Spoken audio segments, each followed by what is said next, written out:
Well, if Gord King needs entertainment, I don't know if this is the right place for him. We'll see. Look, I had a weird day yesterday. I woke up with a headache. That doesn't really happen to me ever. It was a minor headache, but it was like bothering me all day, even to like where I was doing the final Arcane episode on Diabolical Souls channel. And yeah, it was still bothering me. And I also had a bit of a tummy ache towards the end of the day. I don't know. So I just went to bed early, took an Advil, ate some Tums. I woke up 10 hours later feeling great. Tez here in the chat posting this on his group. Hell yeah. Thanks, buddy. Keith E is here. I'm here in your life. Of course you are. Gord King is here, like I said. Tyler, has Conor McGregor always looked like Andrew Huberman? I don't know. I'm going to be honest. I don't know who Andrew Huberman is. Maybe I'll look it up later. Take children's aspirin for minor headache. Well, I took one Advil. I don't ever take like painkillers or Advil or ibuprofen or anything like that. I'm one of those like, I'm not like a hippie guy who's afraid of medicine. It's just usually my body gets better on its own. And I don't know. I'm not one of those complainers. I had a headache. I'm not gonna, cancel on plans or be. That's the other thing. That's probably made my headache worse. Was I was just doing my day as normal with a headache. Here's what's funny though. I decided to. I'm trying to make some enchiladas. Okay, I've got some chicken. I've got plenty of tortillas as always. I've always got a bunch of cans of enchilada sauce. And if you have a bunch of cheese and some kind of meat, you can make enchiladas really easily. However, I don't have rice and beans, and I don't feel like making rice and beans because real rice and beans, refried beans, real Mexican Spanish rice, it takes all day. Making the Spanish rice takes at least a couple hours, and then the beans, oh my Lord. So I decided to go pick up some rice and beans from a local Mexican joint. But since I was there already picking up rice and beans, I figured I should also get some Mexican food for today, and I'll just make enchiladas tomorrow, which is, today, Friday. And I ended up getting like $50 worth of Mexican food. I don't know why. I got like 2 giant things of soup because it was raining, which also might have been part of my headache. And I also got a couple chili rellenos, and I also got a ton of rice and beans. So yeah, I am going to make enchiladas today later, which is why I decided to go live this morning. Almost went live last night. I did watch this shitty movie yesterday, which I think helped with my headache.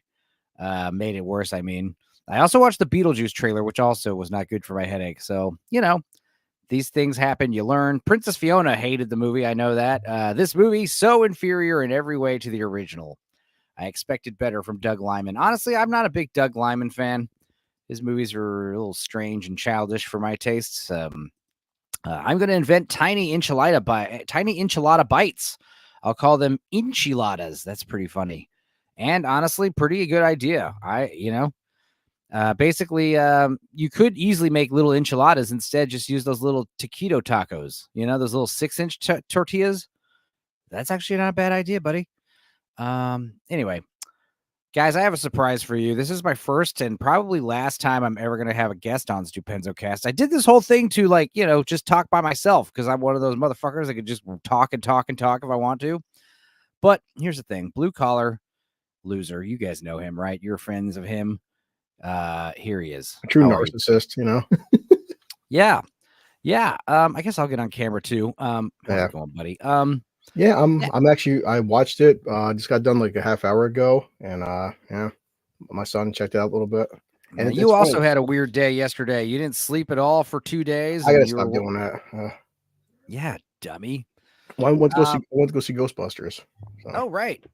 And how was that? You said you liked it. Like I said, we're at the point now where we'll talk about it on Monday. But like, look, we're never in Ghostbusters 3. You can't. Harold Ramis is dead. We get that and stuff. And yeah, there'll never be Ghostbusters 3. But to their credit, the smart choice was going back to New York City. That's what's smart. That's what her afterlife is. And we'll get into later because this is Roadhouse. But like, at least they're not embarrassing the old guys. Like Dan Aykroyd and freaking Ernie Hudson have a lot of airtime, and they're not old and pathetic and useless. I'll give them. See, I want them to be old, pathetic, and useless because they're the Ghostbusters. I mean, it actually works for Ghostbusters when they're old and shitty.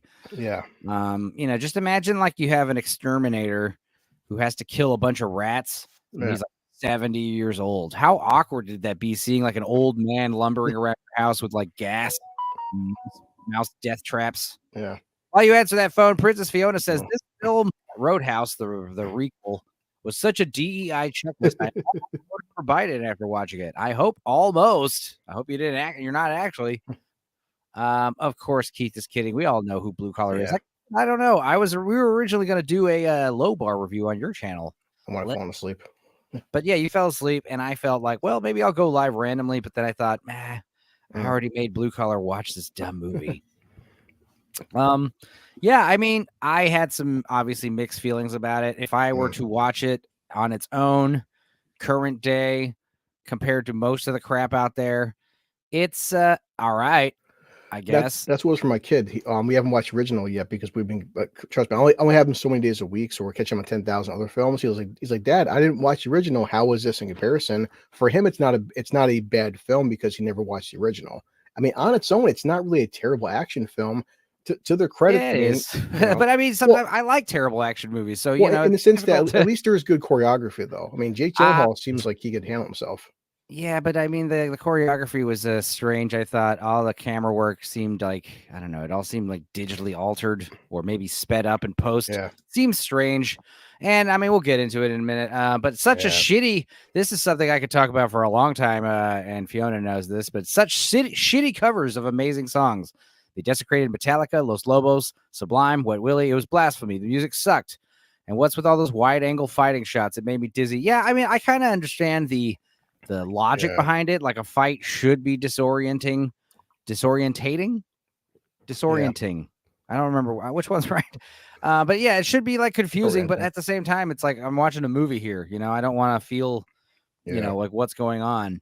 And I feel like the camera work kept doing the same shit over and over again. You see this kind of it was weird, the POV shots. Yeah, that was one part where I actually thought it was all right towards the end, where like this is what it feels like getting punched in the face repeatedly by Conor McGregor. But at the same time, like Conor McGregor would like elbow Jake Gyllenhaal in the head, in the temple, like 3 times, and then he would just look at him and be like, "This piano's out of tune." It's like, dude, if I got elbowed in the temple by fucking Conor McGregor 3 times, I think I would try to say something like that, and all that would come out of my mouth would be like, "That's a pastor too." Well, you're not Dolphin. Drooling and shit. They'd be like, "What'd you say, mate?" Now, I guess we'll talk about like the unintentionally good, ironically good. I thought that Conor McGregor was I hated him. And the thing is, you could argue that's a good thing because he's a villain, but I fucking hated him as an actor too. I hated him in this movie. I hate the man. I hate the character. And, I guess it worked thematically because, the idea of like him just like walking around with a big smile, like a fucking Did you notice Terminator. Like, we all walk a certain way. He walked like this. Every time he's walking, he walks like a you walk like a gorilla, so you know what it's like to walk weird. But still, when I walk and jog, I still like a normal person. Like I don't every second, not like this. You don't see me sitting down walking all the time like that. Yeah, he had this strut about him that was strange, and he had this big. He kept showing off his new teeth, his new veneers. He's very proud of them. He kept showing them off the whole movie. He's very happy that he got big fake teeth. You've watched enough we all have enough bad 80s, 90s films. There's like overacting, but like Nick Cage can overact where it's funny, and Conor McGregor's overacting where it's like painful. Yeah, well, I did like the movie for the fact that it was 2 psychopaths pitted against each other. Yeah. Fiona says, this is kind of how I feel. I will say many of the jokes landed, and the dialogue wasn't terrible. See, I'm objective. It was still watchable. It was still watchable, which is weird with how pissed I was. Yeah, I mean, there was a specific line that I really liked in the movie where the young girl talks about how her mother died. And she says like, yeah, bad shit happens here every day. It's just here. It's like, there's nice weather or something like that. She said something along those lines, but here the weather's beautiful when it happens. And it's like, yeah, that's a good line that I assume was taken from somewhere else. Gord King, if you remove Asians from a movie, is that a form of disorienting? Yeah. I think that's his asshole-ish way of telling me it's disorientating. Okay. Hostman, hey guys, how's it going? What's up, Lounge? Ziggs. Connor was an absurd character that really took me out of the film. Yeah, that's the thing. It's like Yeah, I did. I hated him because of his acting, but like in hindsight, I'm like, God, I really like. I was like, God, I hope Jake Gyllenhaal kills this guy immediately. mm, But here's the thing. I mean, from the very beginning, and like back to the music. That's a question I have. Is like, do these bands not get paid if they stop playing? Like, in the original, you got like one band. He's the yeah. house band, and they're used to this shit. So they play all the time. They got the chicken wire fence that keep bottles out. But in this movie, it was like every day. It was like they were going for that fucking Austin vibe, that South by Southwest, South Congress shit. They just have to have some cool Gary Clark wannabe playing. But it's like every night is a new band. And what's even funnier is they're probably real bands, obviously, that you feature, right? Because it's like, oh, I bet you if you looked it up, these are all actual big time blues bands and I'll shit. do it. Why not? But here's the thing: they're just like Fiona said, all they're doing is playing covers, which is A, more expensive because of rights and stuff, and B, like like you want one of a band's dreams, like a big way to launch a band off is to have one song featured on a popular soundtrack. That's how I found Granddaddy. That's how I found Godspeed You Black Emperor. That's how I found so many bands. Bad shit happens every day, but here it always happens on a beautiful day. There you go. Gord King, the bands are clearly an analogy of the film itself, as it too is a crappy cover of something better. Yeah. I found on Scream Rant, it says right here, Roadhouse 2024 soundtrack, every song when they play it, the entire fucking thing is just covers. Yeah. Beardy Beer Show. Hello, what's up, buddy? How you doing? Dropped the like. Thank you, Tez. I appreciate the likes and the subs and the video watching. Now I understand. I definitely hate it when YouTubers do nothing but talk about their algorithms and their sub counts, and they frame everything based on how many likes and stuff they have. I don't do that, but at the same time, it does hurt my feelings a little that I only get like 50 people watching my videos. I tell you all the time. I got 356 subscribers. Not just I posted it for Space Invaders. I'm like, look, I don't care if I have 1,000 subs or 5,000. You and me watching a shitty alien movie at 4:00 in the morning drunk was the most fun I've had in a while. Space Invaders was fun. I liked it. I liked to watch it with you. The film was filmed on Key Diverse. Yes, of course, that makes sense.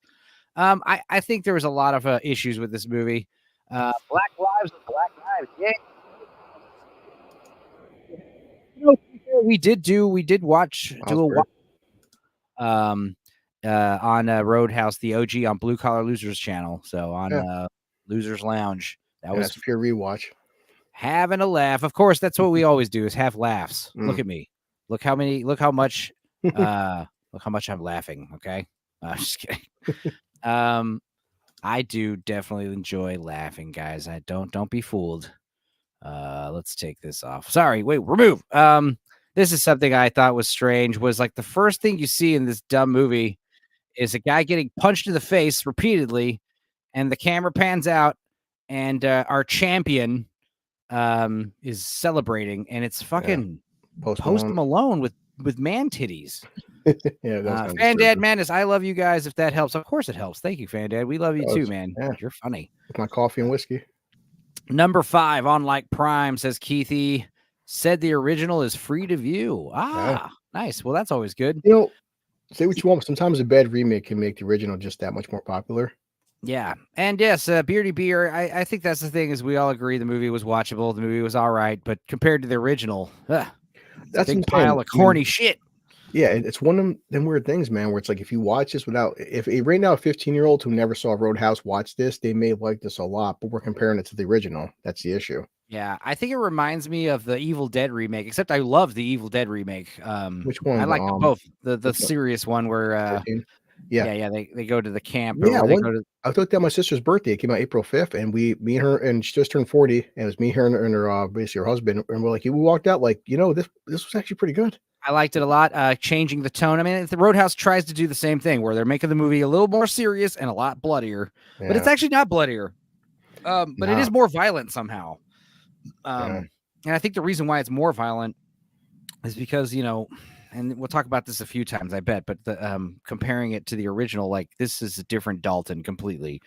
He's even got a different first name. Like, he might be his son for all we know, which is why I call this a requel. It's a very different film, but very similar. His son, I'd even be fine with that, because then Well, because the guy, Patrick Swayze was James Dalton. That was his name. This dude guy is named Elwood Dalton, which according to the sheriff is a woman's name. I didn't get that boy named Sue thing. More Yeah. bringing up really good songs like Fiona sang. The terrible No. cover, she says, of I Got Loaded made me realize I could be watching Bull Durham, a much better movie with a much better soundtrack. Yeah. Yeah. They ain't watching for McGregor, says Tez. Yeah. Yeah, I mean, McGregor was a big surprise. So was Post Malone's bitch titties. I thought he was going to be a bigger character too, the way they set him up in this opening scene. It seems that he is going to be some kind of henchman, but of course Yeah. he's in this one dumb scene. It's a cameo, nothing more. But it's interesting because it's just so funny because what happens is I don't know how it works. I don't really enter or observe a lot of cage matches. Do you, Blue Collar? I mean, in movies. I mean, Have it's you hard ever been to has anyone ever been to a real, like one of these cage fights where you mean- have a bunch of men betting on other men to fight in a fence? Yeah, damn sure. Like- I've seen some prison fights were fun. Has anyone been to a human cockfight before? If so, I need to be enlightened on the workings of this, because this is what's confusing. It's strange because you have a man named Post Malone, or Austin something or other is his real name. I don't care. He's covered in stupid tattoos. He's got these flabby man titties.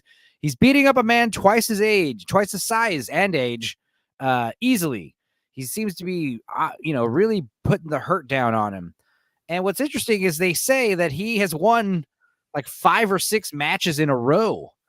This is the guy, he's like the undisputed champ right now. He's on a roll. He's tearing through villains. And who here dareth be the 6th or 7th victim of Post Malone? I don't know how it works, but I know getting into a fight makes you really tired. And fighting 6 dudes in one night, by the time you fight your 7th dude, if the 7th guy beats you, like, how is he win? How is he the winner take all?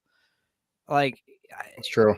That doesn't make any sense to me at all. Like, it's like trial by combat in Wakanda. The idea is you just kind of wait. You could challenge him at any time, right? So just like let 7 or 8 guys go through him. And once someone has fought like 3 or 4 or 5 people successfully, now you can consider like getting into this ring, because like, your opponent is going to be very tired and beaten up and probably in pain, because I doubt he hasn't been hit in the face at all. I can say one thing, man. We're 2 minutes in. Yeah, even like the first 2 punches that hits him in the face, it seems like almost, I don't know how to describe it, almost like a CG punch. Like the way his head connects with his fucking face. Like I said, it's like it all feels like all feels like it's been manipulated either by speeding it up or altering it. And you could tell with the camera movements, there's strange, like, I don't know, it's got this like music video quality with the way the camera work goes. And let's see what else is going on. We got a chat here, and they're talking. They got stuff to say. I've only watched half the movie, so we'll watch the rest after work. Pretty good so far. Yeah. Like I said before, I gave it 2 out of 5 stars, where the original gets like 3.5, 3.75 out of 5. The first hour, because Conor McGregor doesn't come until hour 2. So he's not in the first hour. Dad Menace, my son is in Thailand and sent me footage of fights last night. Brutal. I could ask so many questions about you right now, but I'm not gonna, because I'm polite. But yeah, your son is in Thailand. That's cool. Is he on vacation? Does he live there? If so, like, do you have a Thai son? I don't want to, you don't need to answer any of those questions. It's just, I like trying to, I like trying to make up stories about all you guys. And Gord King, in my opinion, I think he's like this, like, 40-year-old, like jacked Greek statue looking dude who lives on a farm, and he's got him and all of his Asian sisters that he, and it's just like, I don't know what he looks like. I don't know who he is. I imagine maybe he's like a politician and we don't even know it, That's what Black Lives asked. Like, the fights are strange. Some are very good. Some are just weird. It's a mixed bag. Because for me, fights are best when they're short and sweet. Fights that will go on forever are silly. And some are. Princess Fiona says she saw a fight like this at a Walmart in Florida. I believe it. Nothing in the movie felt real. What's the action like? Says Black Lives or Black Knives. Is it actually good, or is it more unbearable Hollywood stuff? Well, sorry, I have somewhat unrealistic standards for fight scenes. Yeah, I mean, for me, like I said, unrealistic fights are like fights that last like 5 seconds, 10 seconds. Usually you have 2 dudes like exchange a couple blows, and then one person gets knocked out or thrown into a table. And that's usually how a fight ends. Or in reality, fights are like those cholo fights where dudes just kind of wrestle around. I think Yeah. there's like there's like a Well, point. well, because Jake's based on a UFC fighter boxer. He's a kickboxer in a sense, so he's doing pretty, Yeah, quick that is fights. also interesting. Here's one of the other improvements I did like about this movie. This title card. Thought that was cool.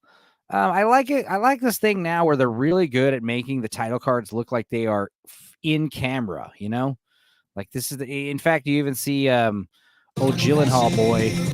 Let me turn off this audio. We don't need it.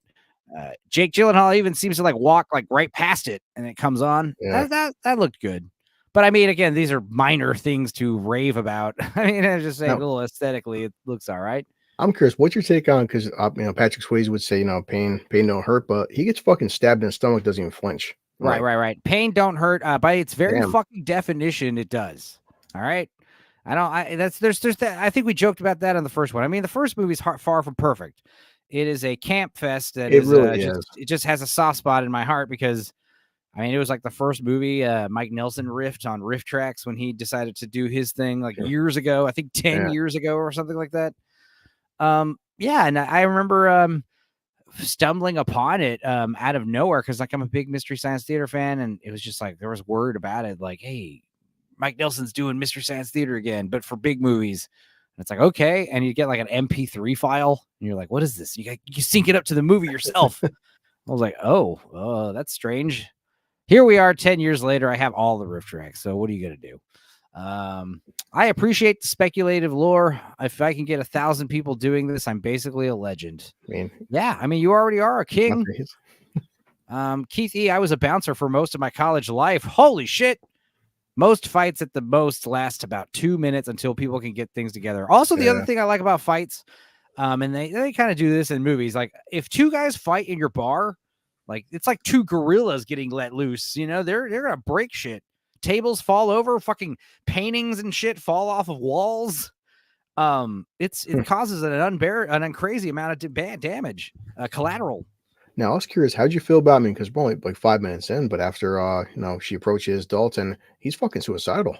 Yeah, well, this is another thing that's interesting is like basically Jake Gyllenhaal is the mysterious seventh stranger who's going to step up and fight Post Malone. And Post Malone and his big titties are so funny. His big tatted up titties. Look at this shit. I mean, he just looks awful. But yeah, you got your body positive bartender, check. Mixed race bookstore, pixie chick, check. Every group is interracial, check. White guy, bad, check. ESG score 9 out of 10. Yeah, but I mean, at least the good guy was white too. But I mean, I'd hardly call Dalton a good guy in this movie. True. But yeah, it's just funny because you got your mysterious like a stranger sit down and he takes his hoodie off, and then he takes his hoodie off. He's all jacked, and everyone's like, "Oh!" but then it's funny because like Post Malone is like being whispered in his ear, like, "You know who that guy is." They don't tell you it's Dalton. They should say like it's fucking Dalton, man. Yeah. And then immediately Post Malone is like forfeits. He's like, I ain't doing this. You keep your money. And then Jake Gyllenhaal gets paid a wad of hundreds without having to fight anybody at least once. Yeah, there was something about having your main character where everyone's so fucking afraid of him. He won't step in the ring with this guy. They're like, oh shit. Like, well, I mean, in hindsight, it turns out that this guy is like a world famous UFC champion, middleweight champion who killed his last opponent, who was his friend. That we were obviously not revealed that until the end, but I kind of spoiled it. Yeah, sorry, but still, it's just the fact that everyone's fucking they're terrified of him. Like, dude, James Dalton's past in the original Roadhouse is mysterious. We don't really know much about him. Nothing is 100% confirmed except he's a bouncer, and that's about it. That's the only thing that we really know about him. I mean, he's just a strange man. What it is, Swayze was a bouncer. Jake Gyllenhaal's an ex-UFC. So it's that they're not copying the exact same film. No, I know, and that's why I called this a requel because it could be a sequel, could be a remake. It's a continuation. I did appreciate the change of setting. Thought the Florida Keys is beautiful, and it's funny because there's this hardcore anti-spring break going on right there now over there. They're like telling everybody like, you keep your fucking spring break shit at home this year. And they're like cracking down this year, arresting like 250 people or something in a day. Because apparently last year people were wilding out. So now all the ads are like spring break, come to Florida and fucking behave yourself. Like those are all the ads that you're seeing right now. It's hilarious. Gord said a weak quill. A weak well, there you go. Hard to enjoy his abs knowing what an a-hole Gyllenhaal is in real That life. hurts Well, my he's an feelings. actor, Fiona. So I mean, also no No. pecs. Fighters have pecs. I agree. No one in the movie was a character. Keith E And says in true. Rhode Island, Yeah. the law was as a bouncer, you couldn't touch anybody till they touched you, and then you could pretty much do whatever you wanted. But still, like you're just supposed to sit back and watch them destroy your fucking bar, your tables, your glasses, your bottles. That shit's expensive. I would say the rule should be once they touch you or the bar's property. What happens if they start beating up random fucking pedestrians? What if they just grab some woman by the collar, come here, bitch, and start like fucking cracking her in the nose? You're supposed to be like, I can't touch him. I can't touch him or I'll get arrested. I swear to God, dude, these law enforcement rules, and I know it's not your fault, Keith. It's the same way with the police. Like the police can't intervene, in certain times unless this happens or that happens. I don't get it. Anyway, it seems like there's a strange, mysterious black lady who, I don't know, man. I thought a good change of dynamic would have been if this was the romantic interest, because I know in the original, you've got like a white old man who's the owner of the Double Deuce, and he wants Dalton because he's heard tale of him. In this movie, you've got a black lady who is a Yas Queen boss bitch who owns a bar in Florida, cleverly called the Roadhouse, which I did not like that at all. The name of the bar is the Roadhouse, and she's looking for Austin. She's looking for Post Malone. She's here to get Post Malone, and then she sees some other guy basically get forfeit. You win some money by default, and she's like, "You're the man." The fact that people are so afraid to even fight you makes me know that you're the man for the job. First of all, why the fuck are you going to like street fighting? Like in the original, the guy goes to a bar that's like super rowdy and watches the guy in action, like bounce people out of a bar. So like, what makes you think that this guy has any expertise working in an establishment like this? It's strange to me. There's no real backstory here. But then we get to the very bizarre scene in the alley or out in the parking lot before this whole confrontation. A young man comes up to Jake Gyllenhaal and says, "Hey, man, I lost $500 because you won that fight," and then stabs him right in the liver. Like, and here's the thing. Jake Gyllenhaal's a lean guy. So when you have a knife that's like, this long, like a 4 or 5 inch blade, that's definitely going to pierce some organs, some vitals, some muscle tissue.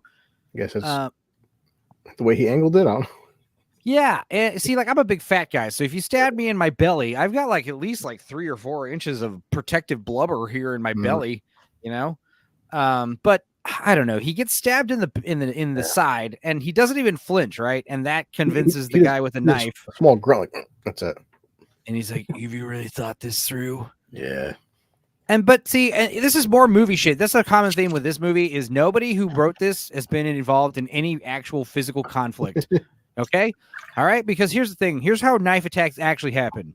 You're going to get stabbed in the side once, and you're going to look at the guy in the eye, and you're going to be like, "Do you really think this through?" Before you could even get the word "did" out of your mouth, he's probably going to pull the knife out and stab you a few more times in like a fucking hurry. Because like the thing is, if he's already made the commitment to stab you for $500, he's probably just going to fucking kill you.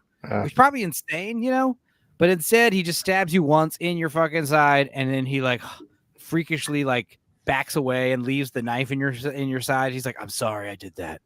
I made a mistake. I'm sorry. You're obviously way more tough than me." But it's like, dude, you have a knife. Like, I mean, if your whole goal is to just stab the guy, then why don't you just stab him once and like run away? Like that could be a thing. And the fact that you're just gonna let, his liver is on the other side. Okay, he was strapped in the stomach.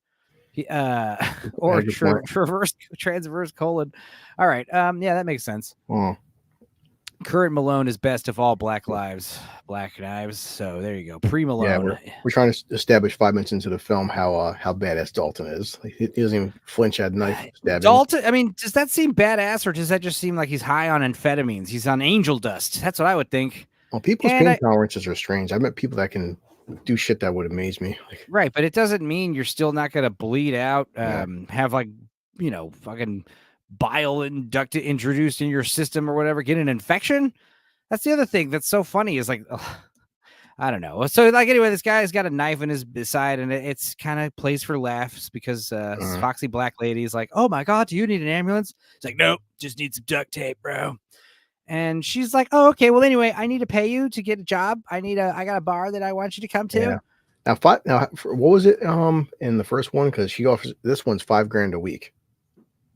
I mean, it's a bunch of money. I don't think she even says a price, does she? No, yeah, I'm watching it now. She was 5K a week. She goes for Oh, 1 month okay. for 5K a week for a month, so basically 20 grand. That's I mean, I guess that's a lot of money for a non-college educated position. I mean, right now, I mean, I would be happy to make $5,000 a week. Right. Especially doing some kind of what's the word I'm looking for?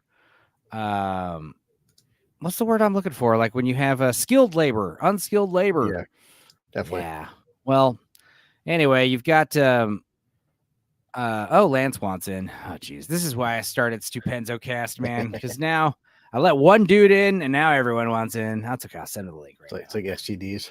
Just this one time. Next time we do Stupenzocast, I'm going solo again. Because like, God, I just have so much I want to say. No, but you're doing good. You're here, Chris. I'm glad. No, I said, Don't get me wrong. You can come on my channel too. Oh, I know. Where the hell is Lance?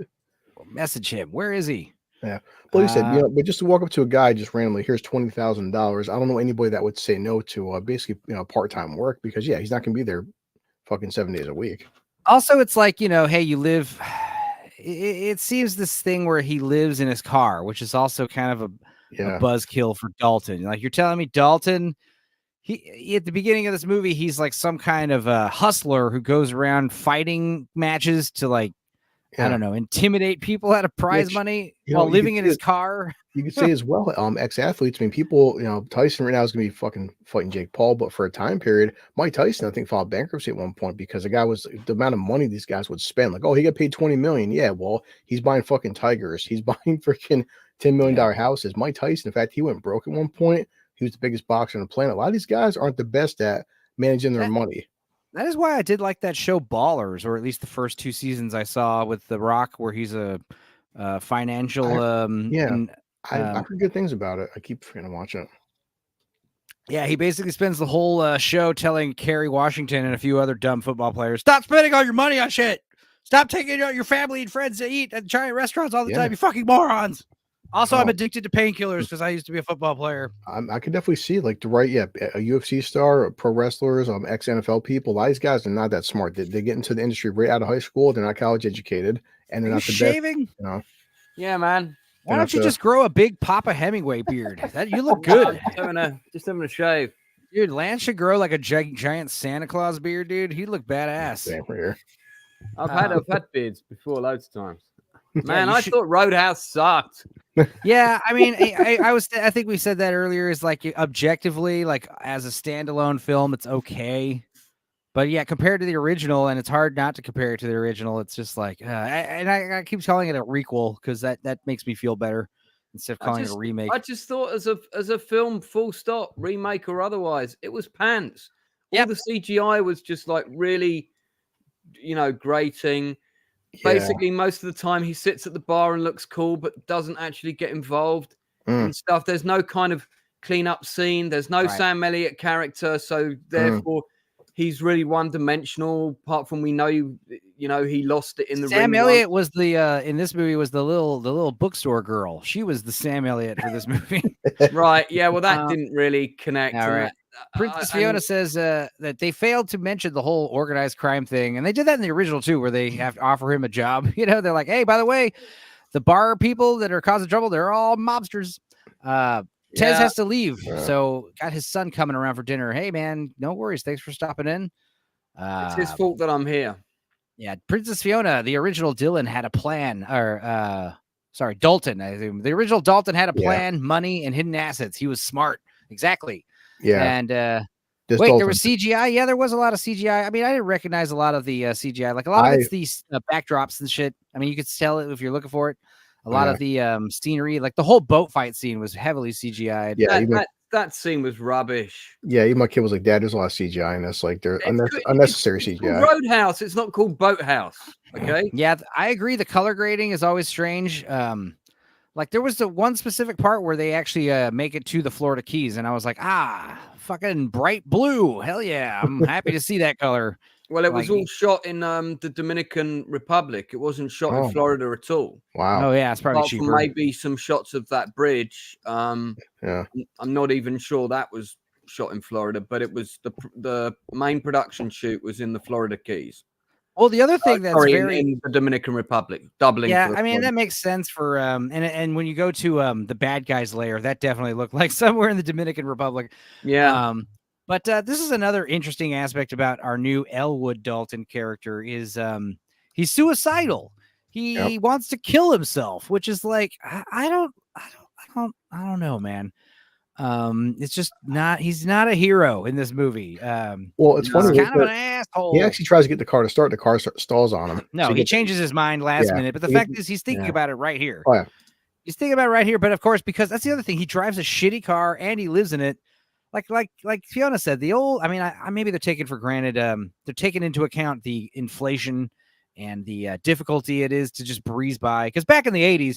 You could just have some bouncer job and fucking pay for a giant house and shit. It's like, the economy's just taking a nosedive. But that doesn't mean that our character needs to have no will to live. But I mean, I get it based on this original idea that he's a disgraced UFC champion who committed murder and he's very upset with himself. But in the original, Dalton was upset with himself because he had ripped some guy's throat out. Yeah. And that is my biggest complaint about this movie. There's 0 throat rips. There was a throat punch, but again, it's just very tacky because they do the people who made this movie were never in fights. Because you're never going to get a scene where somebody punches someone in the throat and is like, I just broke your trachea, maybe even your windpipe. Either way, you're not going to be able to breathe. Just so you know, just like give you a whole fucking monologue as you die. That doesn't happen ever in real life, ever, never. Anyway, what were some of your other thoughts, Lance? I mean, Roadhouse. there was no narrative to speak of. Okay, like the black girl who owns the bar, but there was no backstory to her. We didn't really find out much more about her. Why is she offering him $5K? Why is she so emotionally invested in the place? I mean, it was obvious that the bad guys were planning on building some kind of super hotel, and this thing was the only thing that was in their way. Why was the place so popular? Why did people want to go there? Was it the only bar around for miles? If this is the Florida Keys, hello, everybody would have gone straight down to the end. Yeah, I mean, it was to Key West. I just thought the whole film was just nonsense, and I don't know, Gyllenhaal as well, like jacked up as he was, kind of looked sort of freaky. And that the scene where the car rams off the bridge. That was all so CGI. Oh One yeah. I always remember about Roadhouse is that really cool scene where that car rocks into the sky and explodes and kind of twists. It's one of the best stunts in a movie ever, and it's all practical. It's all real. And I would have thought somebody who's going to make a remake of Roadhouse would have said, well, we've got to put, one really cool stunt in this film. It's got to be real, all practical effects. We're going to do that just so we can say we did that. But no, it's all just fake rubbish. Doug Liman kicked up a stink about this not being in the cinema. Yeah, real, dude. Yeah, I agree with that for sure. He made a big fucking thing about, by the way, I just love Lance whenever he says cinema. I want to drink every time he says it. But I agree, man. Like, there's no monster trucks like running over fucking a bunch of cars in this movie. Yeah. It's just but it's yeah. I mean, it's one of those things where maybe Amazon did make the right call when they're like, we're not gonna put this in theaters, and Doug Liman's like, that's not fair. This is bullshit. I'm gonna sue you. But I guess in hindsight, Amazon was right. But yeah, Princess Fiona says, even in this economy with $500 a day, virtually no expenses, he would be great shape in less than a year. That's true. But that's the thing. He doesn't really make it very long in this. He's really here for like a week or two. right? That's what it feels like anyway. Who knows? It feels like probably 4 or 5 In the days. original Roadhouse, there's several montages. He's probably been there for a few months. Melvin's here. I just didn't feel like there was a proper sort of I'm taking charge. I'm, he instructs the other guy. You go and throw those guys out. Most of the time, he doesn't get directly involved. Which, okay, that's a skill set, but at the same time, I don't know. Everything about the film just felt lame to me. I've seen some people raving about it online, and I'm thinking, like, are you serious? No, you didn't see he's very reactionary versus Patrick Swayze was, but he would step in when he needed to, and Jake Gyllenhaal's like he has to step in when there's no other choice, but he doesn't take charge at all. I mean, no, that's what I mean. There's no great scene where he sits everyone down at the bar and be like, all right, guys, how's it going? I'm Dalton. I'm going to be running things a little differently here today. Yeah. There's no scene where he's like telling everyone that he doesn't reprimand like, current employees like how who are selling drugs. He fires people. He's like, okay, you have to be nice. And then there's time to not be nice. And then I'll step in. I'll instruct you. There's none of that's there. It was like he wasn't even an official employee. There was no scene with the boss and the other employees saying, I'm taking on someone new. Guys, this is Dalton. Anything he says goes. You got a problem with that? You don't fucking talk to me. You talk to him. There needs to be a scene like that. Yeah. There was no... So, again, I've used this phrase in The Masters of the Air. There was no emotional tissue connecting all these characters properly. The only dimension they gave was between him and the little girl. So you could believe he would be invested to... want to avenge them when their bookstore is burnt out. That bookstore that would definitely be in that place on the side of the road. Absolutely. That would be a big problem. This shit's so stupid. But I mean, it's just it's so weird because he basically has a failed suicide attempt, or not failed, but it backs out of a suicide attempt, but still destroys his car. So he has no car now for the movie, which means so he's just got a suitcase. So we cut to this and like I said, I did appreciate the change of scenery. I did like the idea of setting it like in the fucking off the beach somewhere, I didn't mind that so much.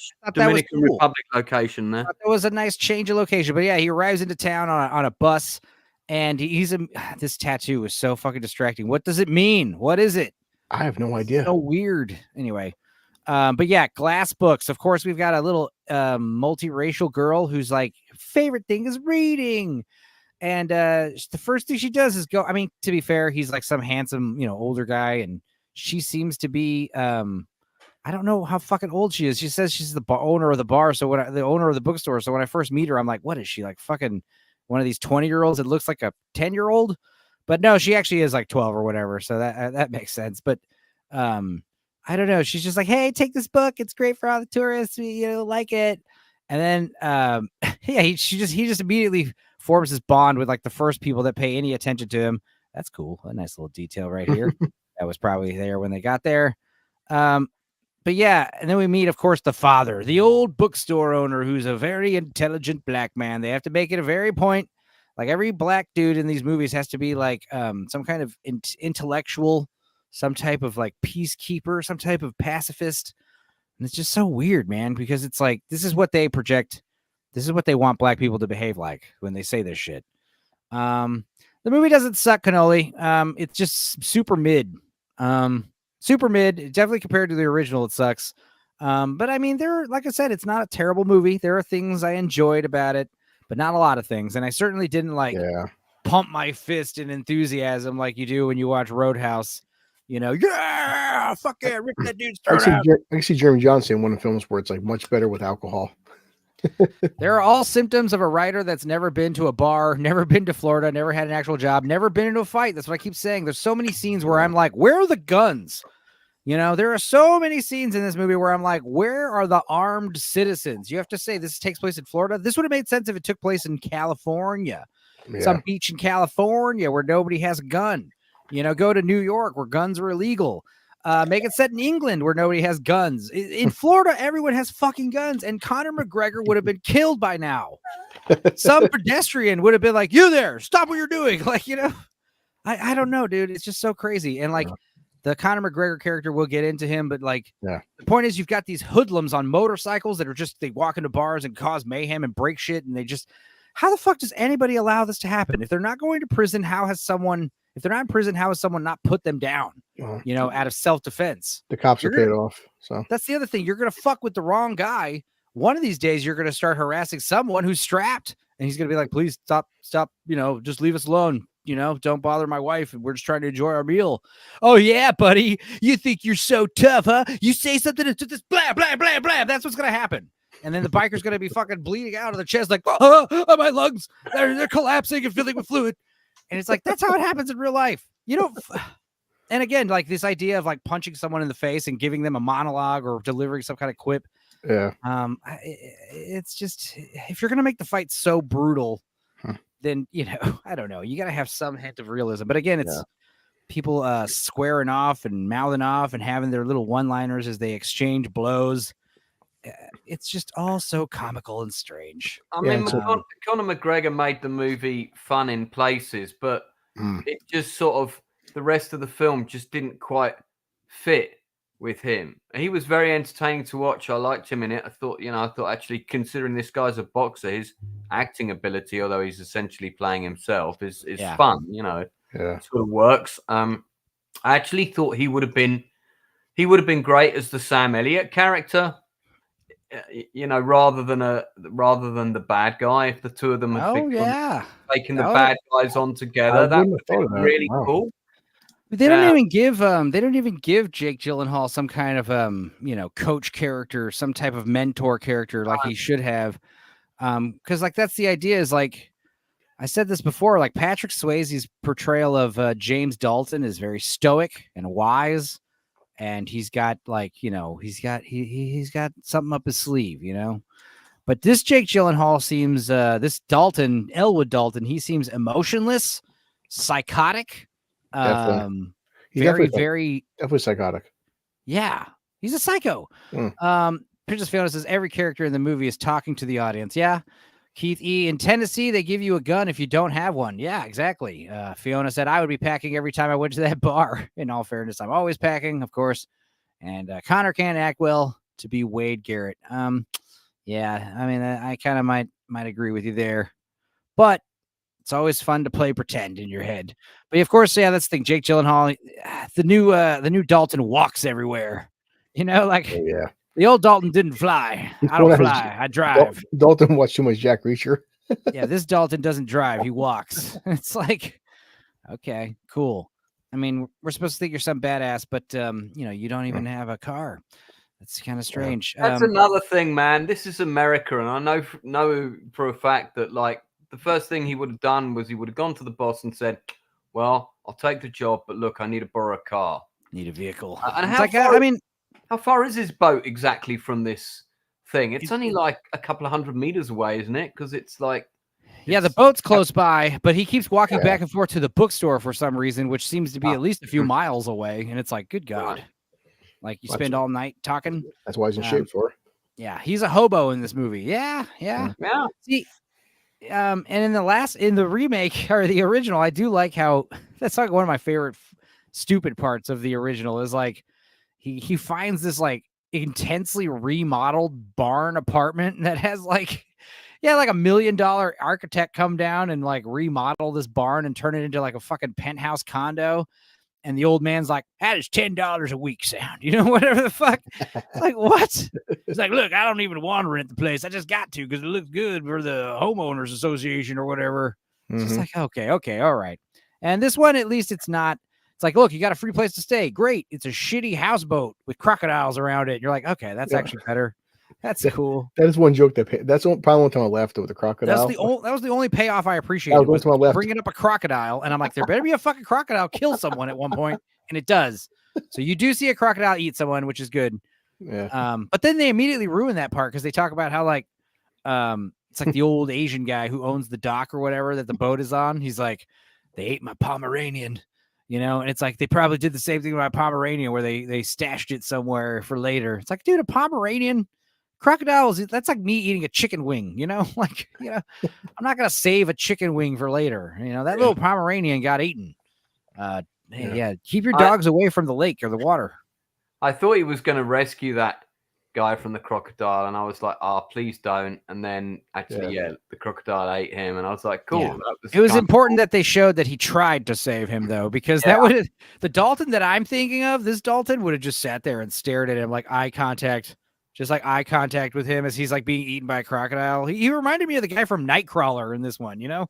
Oh, Patrick Swayze would have given him a kick to the chest and kicked him in, and then just sort of watched silently as he got ripped Patrick apart. Swayze. No, he wouldn't have saved him. Patrick Swayze would have done the thing like where he like looked away, like in disgust, like I can't watch, but fuck, he got what he deserved. You know, like I don't know.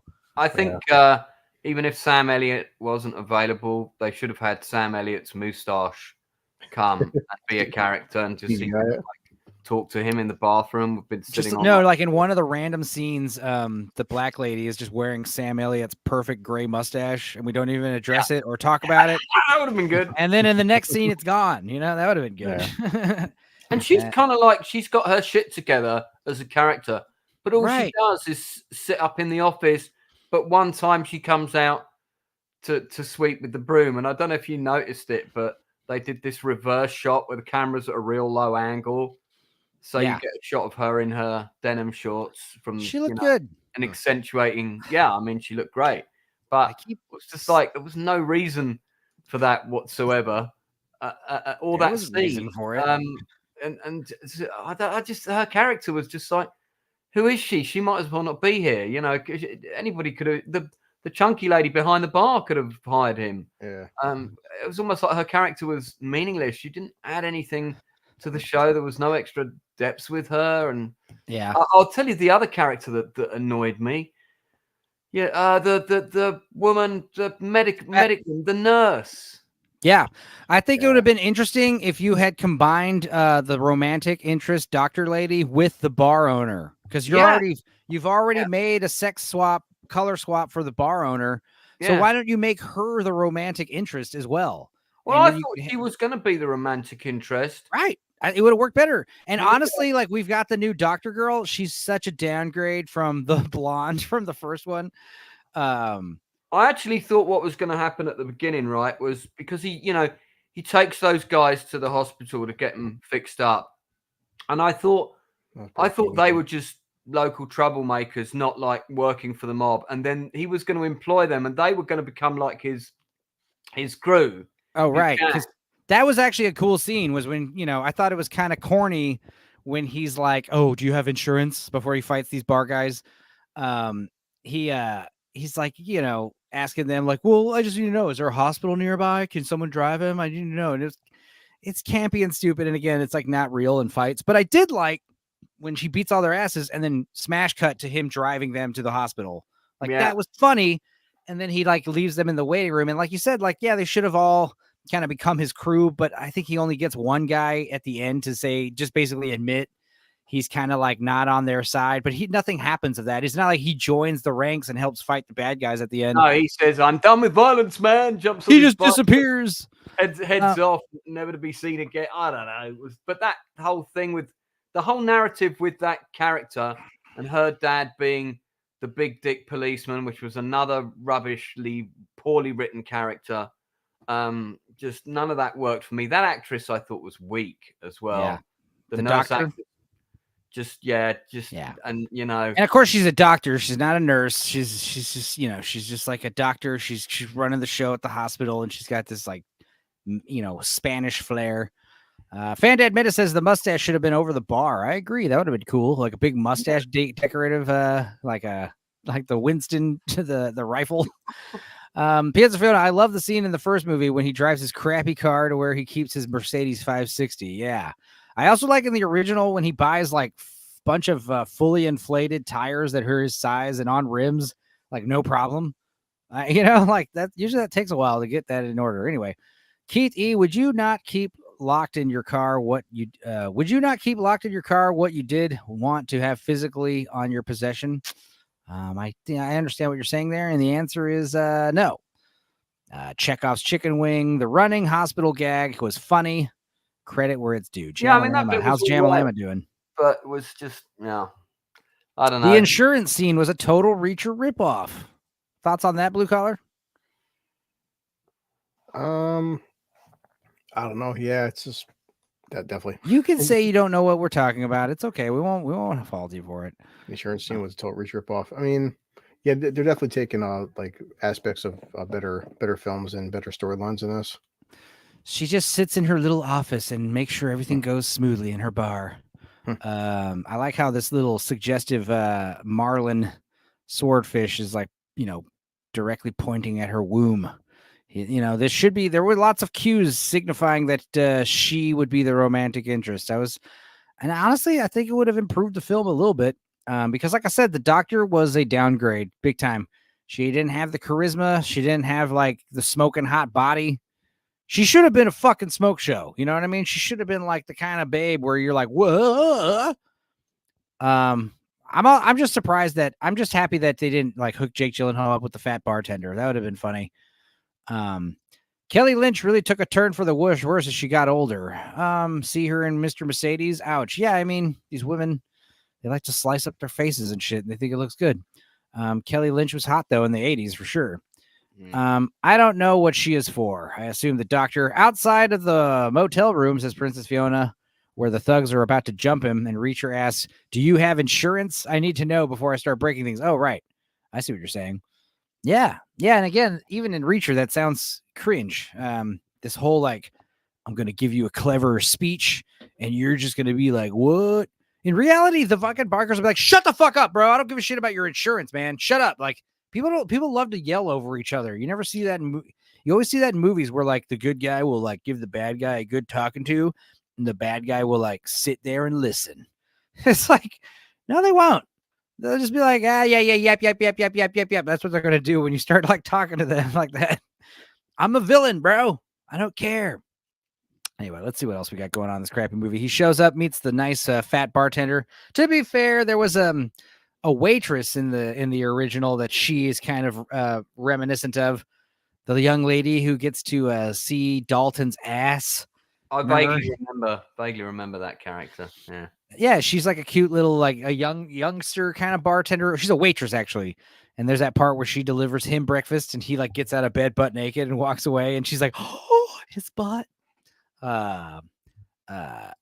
Even on B-side, people yell over each other, not to mention in bar fights. Yeah. I mean, yeah, dork sides too. I'm like, it's early for B-sides warm-ups.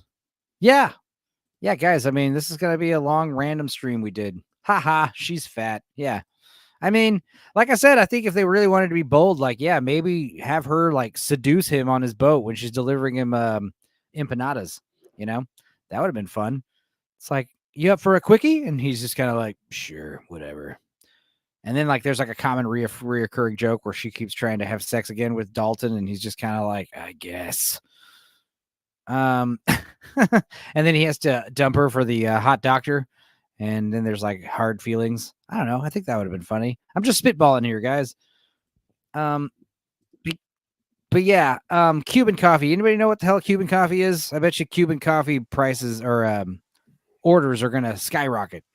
People are gonna start walking into these Havana bars, be like, "What Cuban coffee, please?" I'm guessing it's stronger than regular coffee. It's probably got like fucking cinnamon in it. That's usually what anytime you have like Mexican chocolate or Mexican vanilla, it's just that with cinnamon. What is Cuban coffee? What is it? Tell me, Blue. Let's see. Enlighten us. It's funny how Google listens to our conversations. Of course. Do they? Because as Enzo does, as soon as I type in Google, what is, the first thing pops up is what is Cuban coffee? Oh my god, yeah. That's scary. It's just a shot of espresso with sweetened. Yeah, strong sweet flavor and extra thicker texture. It's an espresso with brown sugar. That's it. Fuck off. It's just combining sugar with fine ground strong dark coffee. Yeah, so I guess you like brew the sugar with the coffee. That makes sense, which is why you can't order it black. Okay. Yeah. That's actually not a bad idea. I think I'll make that. Yeah, just say I want a black coffee. We don't have it. It has cheese in it. Says cheese. Brazilian coffee. It's pretty good. Yeah, there is coffee where they put eggs in it and coffee with cheese in it. Have you guys had the Vietnamese egg coffee? That shit's amazing. Take 2 egg yolks, not the egg whites. Discard those or use them for a gin fizz later. Whiskey sour or something, but you take your egg yolks, take 2 of them, mix them up with a couple of fat tablespoons of sweetened condensed milk, and you whip it up like with a like an egg mixer, an egg beater, and then you use that and pour it on top of your little shot of espresso, and that is some badass coffee. It's one of those coffees. It's like a meal. Very good. You know, Enzo, as Americans, I didn't know this, that the United States prohibited the importation of Cuban coffee until 2016. Well, that makes sense because Cuba was, yeah. The important part is that it's in a portafilter that caramelizes under the steam. It's really good. Princess Fiona she's been to Florida, so she knows these things. But yeah, I mean, that's the other thing that's so baffling about this movie is just like for instance, the first time we encounter the bar, like he shows up early and he kind of sits down, tries his Cuban coffee, and gets to see how things are running. And I thought this was the house band, which would have been an upgrade because we've got these cute singers, and these would, because we don't remember the first one, we have this blind fella, what's his name? Healy. He's an actual slide guitar player, and he has a cool cameo in this movie, but he's a recurring, he's not a character, he's like a character. His band is the one that plays at the bar all the time. So they're used to this shit. These two, look, guys, anytime you get a singer like this lady right here, you're going to get lead singer drama out of them every time. Anytime you got a singer who does, I mean, she plays guitar, probably. So that's a good thing, because whenever you get a person in the band who only sings, you're going to get drama out of them every fucking time. It is fail proof. I've been in so many bands, seen so many bands fall apart because the singer just starts shit. They just start feeling like they're the rock star. But anyway, the point is, like, these ladies right here, it does make sense that they get replaced next week or next day, because like you got everyone's fighting in this place. Everyone's tearing this shit up and going crazy. And these guys just never stop playing. It's so strange. Like I said, it's like they were told in their contract, like if you stop playing at all due to fights or anything, you don't get paid. So it's like, this reminds me of that little thing in the Blues Brothers, Bob's Country Bunker, when they go to do that gig and they're behind the wire mesh fence, and in the end they end up playing the theme from Rawhide to appease the kind of rednecks in the bar. Totally. It's just got that kind of vibe, but just sort of, again, it's just like somebody went in a meeting. Yeah, let's have him behind a fence. Yeah, and we'll get that guy to cameo. Yeah, cool. Is that going to connect to anything else? Who fucking cares? Oh, just, whatever. Whatever. There's no scene where the woman shows him around the bar, is there? And just sort of says, no, he just shows up. There's no kind of like, because I seem to recall that you had that scene with Swayze where there's a kind of general, and then he does his talk, of course, which was, I was really looking forward to the Gyllenhaal briefing scene. I thought that was going to be the big scene. Yeah, he just arrives, talks to the girl about the books, and then next he's in the bar, and then they after getting his coffee, then right into the first fight scene, which I guess to the credit, I mean, he's already fighting, but the first fight scene for him is like 17 minutes into the film. The blonde is Natalie Bergman and friends. She's mid as hell. Yeah, that's the thing, is like, I'm sure none of these bands are like big timers in real life, like, because that's the thing, is like you specifically would hire up and coming bands for this shit. And that's the thing, is like everyone, dude, I hate Gary Clark Jr.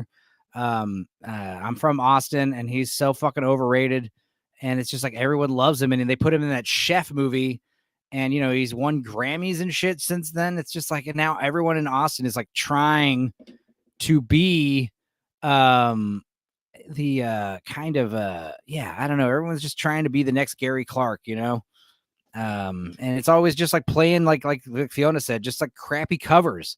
I mean, that's the thing, is Austin has become the cover band capital of the world. And all my most successful bands are cover bands, tribute bands. And even if it's like a one-time show, like we had one time where it's like we had a band just put together a Halloween show, and they were just going to play Purple Rain for Halloween. And then who showed up? Fucking Blues Traveler showed up, and then they fucking like asked to get on stage, and then they like railroaded the band. And it's just like, okay, fine. I mean, everyone just has to nobody wants to hear original shit anymore. They just want to go out and hear what they know.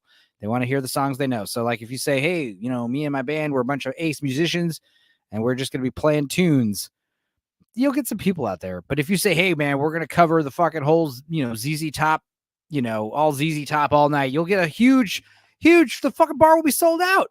And you're like, what the fuck, dude? And after a while, it just becomes like totally stupid. It just becomes stupid to try to play your original music. And that's the other thing is that you have bands who do tribute stuff, cover bands, and then they try to sneak originals in. And like you just watch, that's like when everyone goes outside to go take a smoke break, like it's so stupid.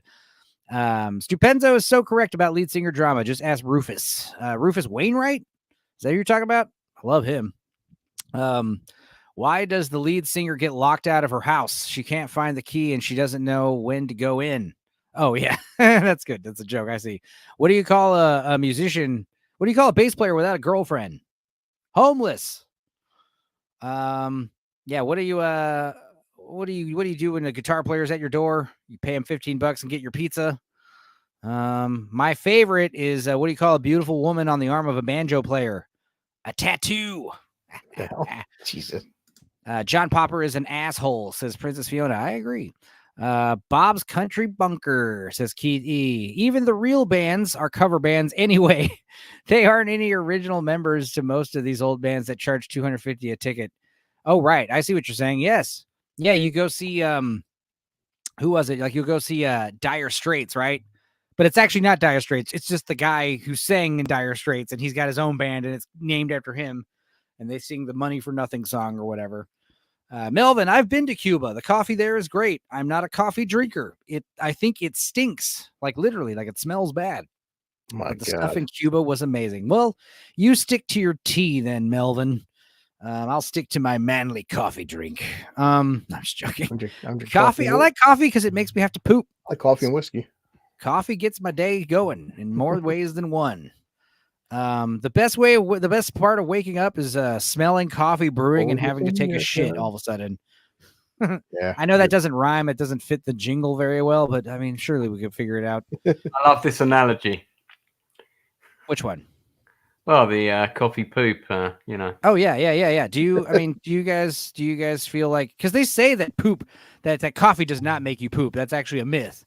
And I'm like, bro, I don't know who the fuck you were asking, but it definitely triggers something in me. No, coffee is a natural laxative. Of course, even a Coca-Cola will, make you hit the bathroom. Trust me, I know. Anyone want a cup of tea? Not my stomach. Put the kettle on, right? The band Rufus. Oh, they're the band Rufus. I see. That became Rufus featuring Chaka Khan, and then the Chaka Khan and the Screw These Guys. I got you. I hear what you're saying. I'm like thinking of any musician I know named Rufus. I just know one. That's Megan's dog name too. So I'm like, Rufus. Let's see here. Yeah. So then we've got this asshole group of bar bikers show up. And I agree. Like it's not very established, like who these guys are or what, but it makes more sense that they have some kind of motive. They've been told to go trash this bar because it's like no one in their right mind would really act like this. Like even the most rowdy fucking bar bikers, like they like to drink. So like you don't just walk into a bar and start breaking shit, because then guess what? You're not going to get any drinks. Yeah. So you go to a bar and at least wait till like the 5th or 4th hour you've been drinking to start causing mayhem. I mean, how are you going to get your drinks? But then again, it makes sense because the whole point of them being here is to trash this bar, to intimidate these people into closing the bar, because I think the big reveal is that one of the reasons why the bartender, the evil Brandt guy, the new Brad Wesley, he wants the bar because he's trying to build a hotel, but also he wants that location because it's a perfect place to like smuggle drugs, I think is what they kind of hint at, even though we don't really see that. They kind of, I think they kind of talk about that briefly in one of the 2 or 3 computer scenes we have in this movie. And that's the other thing is like, I think they intentionally tried to make this like, free of technology, which I appreciated, but it's like, why don't you just make it set in the 90s? Because a lot of the time I'm like, where are the cell phones? Where are the computers? Like, why are you not just taking video of these assholes destroying the bar? That's like, this motherfucker's trashing shit. And it's like, everyone's just got to be like, sit there and take it. If you're not going to get involved and physically touch these people and fight with them and throw them out, then how about just film it and show it to the police later? But I guess, again, we have to show that the police are all in on it. It's like, that's so stupid. You're telling me that if I walked into a police station with evidence of a crime, they would all kick me out? I don't think so. George Carlin was Rufus in the Bill and Ted films. Yeah, it was one of my favorite George Carlin roles. Besides him being the fucking Archbishop in Dogma. God, he's funny. She's gonna go make a Cuban right now. A Cubano sandwich or a Cubano coffee. I make good Cubano sandwiches. Those are awesome. That movie Chef. Like, who wasn't making Cubano sandwiches and eating them after that movie came out, right? You guys, I'm guessing. I don't know. Cubano sandwich. You take some pork butt. Take a pork butt, put that in the slow cooker or whatever, the oven, whatever. Basically, a Cubano sandwich is a big French bread with mustard and mayonnaise. I'm looking at it right now. Wow. And then a bunch of pulled pork, ham, Swiss cheese, and you fucking press it. Oh, pickles and onions too. Yeah, just pickles. Place of origin, Florida. That's why I'm not used to Cubano sandwiches in Albany. Well, guys, it's the internet days. I mean, I eat sandwiches from New York all the time. Here in Texas. I just eat pizza and burgers all day. Just pizza and burgers, huh? Oh my God. This guy is such an asshole. I can't even, this is unbelievable how, like I said, why has nobody shot this man? Also, I've sped it up, for copyright reasons. Yeah. In fact, I do have I did have an overlay that I did work on, but I'm not going to trouble you guys with that. Yeah. Also, I think I deleted it. That's the lead actor from the Mayans TV show, The Sons of Anarchy. Wow. Right? Oh, really? Nice, yeah. The guy with the sort of gang leader, the one who gets eaten by the croc. Awesome. Yeah. Let's see if I can do this. Let's see if this works here. There you go. Hey, try it. No, I won't do that. I would lower the opacity on that a little and make it transparent and size it up. But in the future, but we're establishing where we're at right now. I think we'll do some of these more movie dissections and bust out a little 20% overlay on top of things. We're only 16 minutes into the film, and this is at least we're getting to see some fight scenes finally by Dalton. I like how Blue Collar was like, we're not going to talk about this movie for 2 hours. I was like, bro, you don't know me. All right. I'm not here to talk. I'm here to talk, man. Well, I thought the film didn't have enough, but yeah, I forgot who I'm talking to. The thing is, man, we can fucking talk for 2 hours about spaced invaders. I'm sure we could talk about this movie for a bit longer. But yeah. I have to apologize for that statement. I ate a shit ton of Cuban sandwiches, said Fandad. What? Chef's a pretty good movie, says Gore King. I think Chef is a pretty great movie. I like Chef a lot. Yeah, definitely a lot of awards by Favreau. Dude, the fact that you know what I love is the fact that he fucks Scarlett Johansson because he makes her badass food. That I can agree with. That shit happens. You make a woman a fucking some garlic aioli spaghetti, whatever. Yeah, it's Hollywood. Okay. And also, he does the right thing by feeding her that really garlicky pasta after he fucks her. You don't want to be eating that shit before sex time. You'll be getting garlic burps the whole time. But yeah, this guy is insane. He's like a caricature, just like starting shit with everybody. And of course it's like, the look, this is the guy. He's got a fucking a palm tree on his arm. So, he means business, he's a local. And yeah, he shows up. He's like, let me play pool, asshole. And then he doesn't play pool. He just continues to start breaking pool sticks. He breaks all the pool sticks. And it's like, dude, you understand why you're not allowed in here, right? He's like, I've got somewhere to be, bro. I mean, I don't understand how no one has killed these men. Like literally just shoot them in the ass. You guys got to get strapped. Okay. Fan Dead Menace. Me and the fam lived on Cubans for a week after the movie. Hell yeah. Well, that's the thing is you make a huge pork butt. So you have a lot of pork shoulder to eat. So yeah, you can make tacos and Cubanos and what else do I do with pork butt? Oh, make like some mac and cheese. Hot dogs. Dude, take a hot dog, top it with pulled pork, and put it on fucking green onions, barbecue sauce on it. Yummy. Cream cheese. Put cream cheese on a hot dog. That'll blow your mind. Yeah, anyway. Say cream cheese on a hot dog, you maniac. No, yeah. Yeah. Wow. Good stuff. I like these Sonora style hot dogs where you take a hot dog covered in like grilled corn and pico de gallo and fucking mayonnaise and what else you put on there? Queso. Sure. Yeah. You guys got to step up your hot dog game. It's not just mustard and ketchup that belongs on them. Oh, let's go back to the fight with Dalton's first fight. Shut up, blue collar. All right, I'll talk about whatever I want. He's a but yes, come on. no, I know, I'm kidding. Let's see. He does do a good job of like showcasing how to fight, engage 6 guys at once. Yeah. And obviously it's a movie, it's all choreographed. And Yeah. we learned right from the get-go that this guy, he's kind of like, you know, not really with them. He's always got to like contradict the bad guy. He's got to talk shit in front of his boss on accident. To his credit, he does try to diffuse a situation. He does like delay it as much as he can, you know, but they just keep pushing him. Nice. Yeah. And what is it? He just starts asking them the whole hospital scene, the whole Reacher scene. How far is the hospital? 25 minutes. Beer, slapping him. He's like slapping him too. Yeah, like, the fact that he doesn't actually hit nobody, he just slaps him repeatedly, like shit, man. And this is where everyone realizes in the bar that, this Dalton guy means business. So I guess this is the my way or the highway scene. This is the him telling everybody how it is scene. Yeah, and then he beats the shit out of him and takes him up, breaks this guy's arm.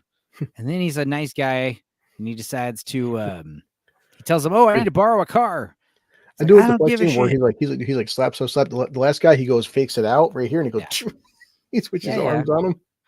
And again, I appreciate this was funny. Cutting to all 5 guys in a car being taken to the hospital.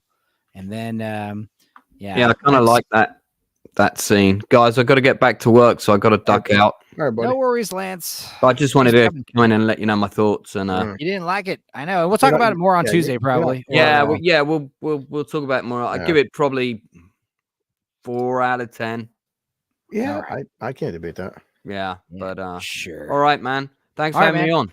Of course, buddy. Catch you later. All right. Yeah, and like I said, dude, this lady's a clear downgrade from Kelly Lynch. And the thing is, like, it's hard to tell, but we see her in a bikini later, and I wasn't wowed. And that's the thing is, Fandad, she's not a nurse lady. She's she's a doctor. All right. She's literally the one in charge here, even though she's like 25.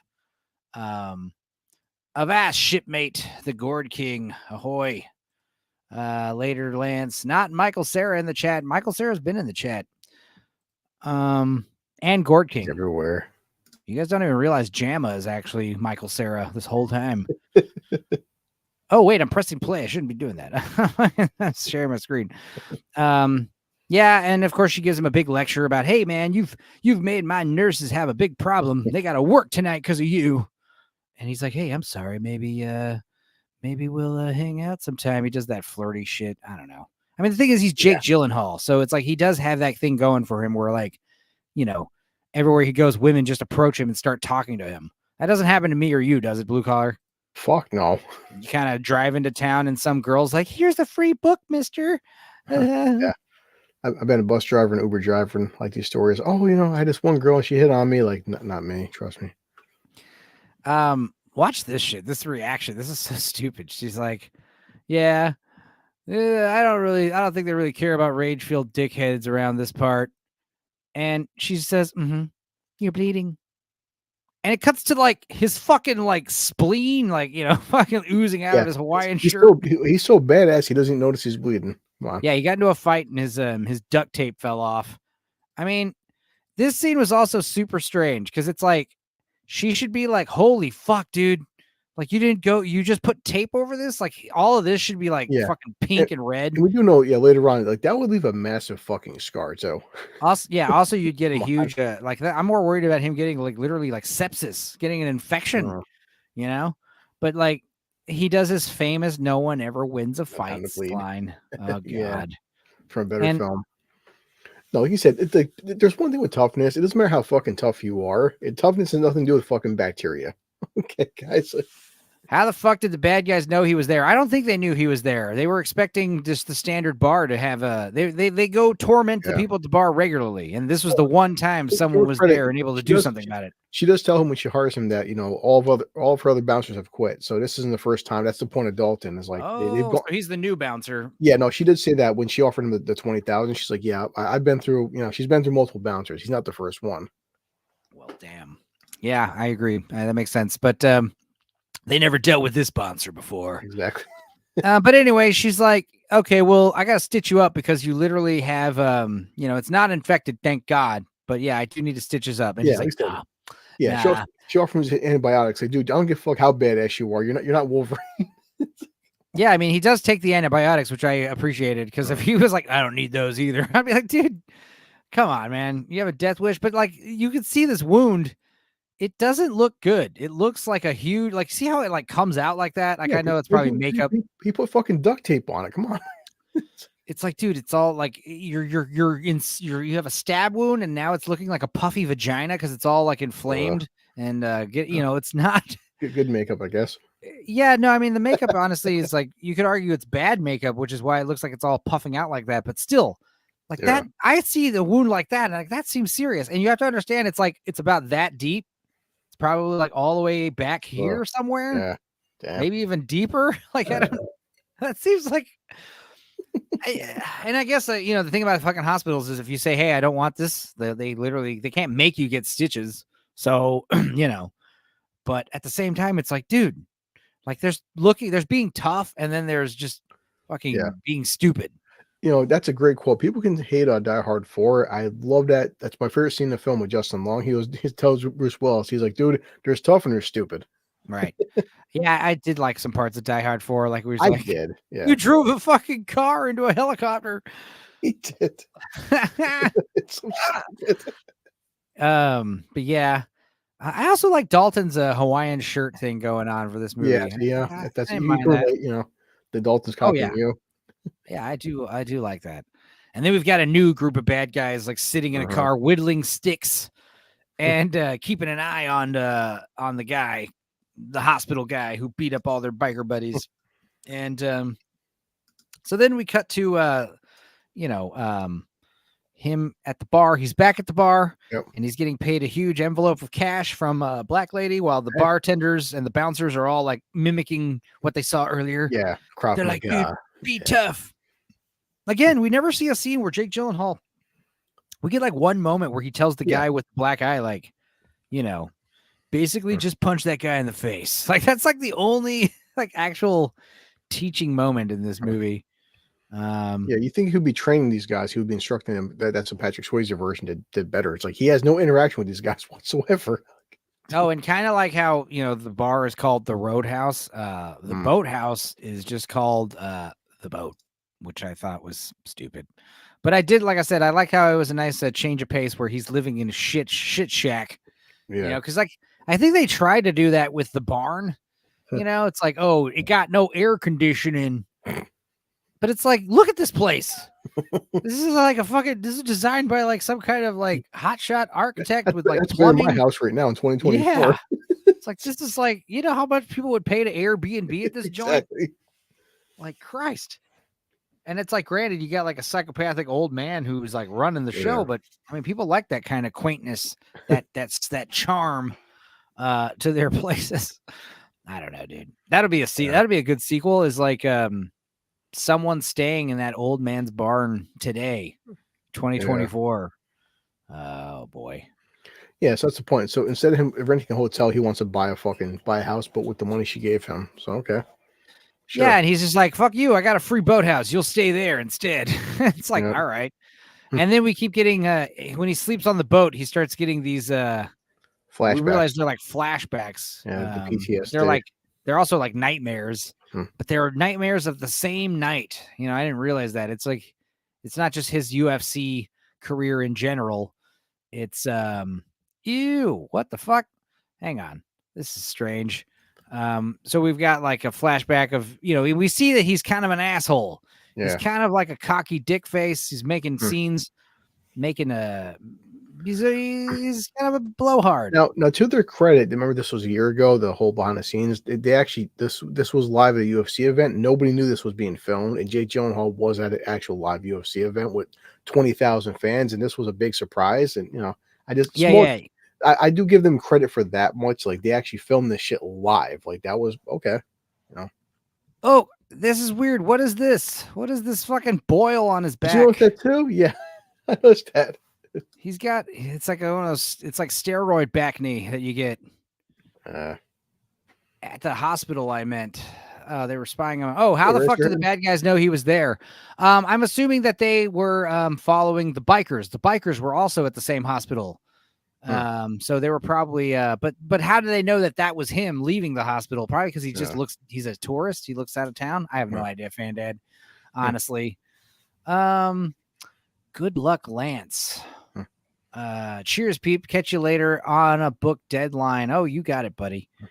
Get right. Yeah, that's the thing. Is like, guys, I'm one of those dudes where like when I got work to do, like I will not stream. I will not pop on. I'll see people streaming. I won't even watch streams live when I'm working because it's so hard not to like get in the chat and like start leaving comments. That's why most of my streams I listen to replays just because. Of course, I can play them at double speed, and I, you know, like the thing is, anytime I see a stream I want to watch, I just save to my podcast playlist, you know. Yeah. And right now, I'm happy to say I only got like 2 or 3 on that list. Sometimes I have like 10 in the queue that I haven't listened to, and each one's like 2 to 5 hours long. I'm like, God damn, it's a lot of time. But now I think I only have like a couple I got Jack's show from last night and Cecil's Twins Day with Cecil. I got the 2 Cecil streams, but then also I have a 7-hour. There's like a 7-hour Comics Gate stream that I think I'm halfway through. Love that stuff. It's fun. Yeah. But anyway, he's got flashbacks to a time long ago. Right now, we don't see the fight yet. It's still the build up to the fight. So they damn sure milked this fucking fight throughout the entire film. Yeah, and I knew there was a reason why narratively, but I agree. Like, there's probably a huge money save to just kind of like, oh, everybody that's here at the UFC fight, we've got some good news. Jake Gyllenhaal's here. He's going to be filming a Roadhouse remake. Everyone in the audience, what? All you have to do is act real excited to see him. All right, thank you. Here we go, and action. I would have been like, excuse me, am I getting paid for screen time? Are you going to feature me in the film at all? Do I have any kind of extras fee? Fuck you. Shut the fuck up. You'll pay in the movie, you fucking idiot.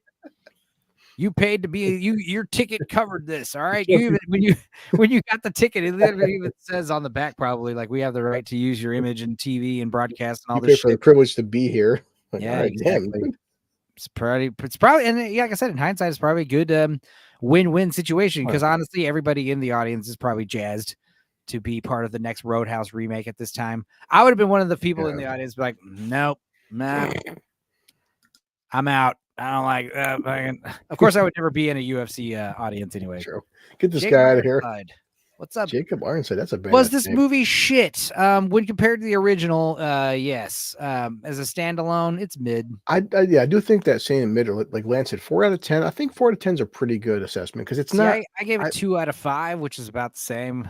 Yeah, a little lower. I do like the 10 aspect. No, because there are some aspects we're getting to. We do like the crocodile scene. That I don't know. I paid off, man. Yeah, I mean, we already saw like when they that's the thing is like when they offer him the boat, there's like story of a crocodile. By the way, I mean the boathouse sucks. It's rinky dinky, it's moldy, it's got leaks, and there's a crocodile running around that ate someone's Pomeranian, which makes sense because it's like Pomeranians are little. Yeah. So I mean, crocodiles don't necessarily need to be gigantic. Most crocodiles are, pretty small, average size, 8 foot, 10 foot. You don't see these 20 foot, 25 foot crocodiles often. Fucking Gore doing math over here. I'm too drunk for that shit. 2 out of 5 is exactly 4 out of 10. Thank you. You bastard. Good to know. Well, no, because 2 out of yeah, you're right. You're right. It's a little. Just say 4 out of 10. Yeah. Good. I know my math. Some of us are drinking here. Okay, we can't concentrate on numbers. Fractions. They're fun. That's kind of the best part about going live, like right in the morning, right after we wake up. Yeah, sure. I just woke up. Yeah. Reduce fractions. Nothing Okay, guys. Last night. I love when everyone points out I'm a retard. I'm drunk. This is the thing. Yeah. So she makes food, right? Yeah. Yeah. In the original, we've got this young lady who's kind of got this like teeny bopper vibe, and she shows up with breakfast. Here, this woman just makes herself at home in the houseboat.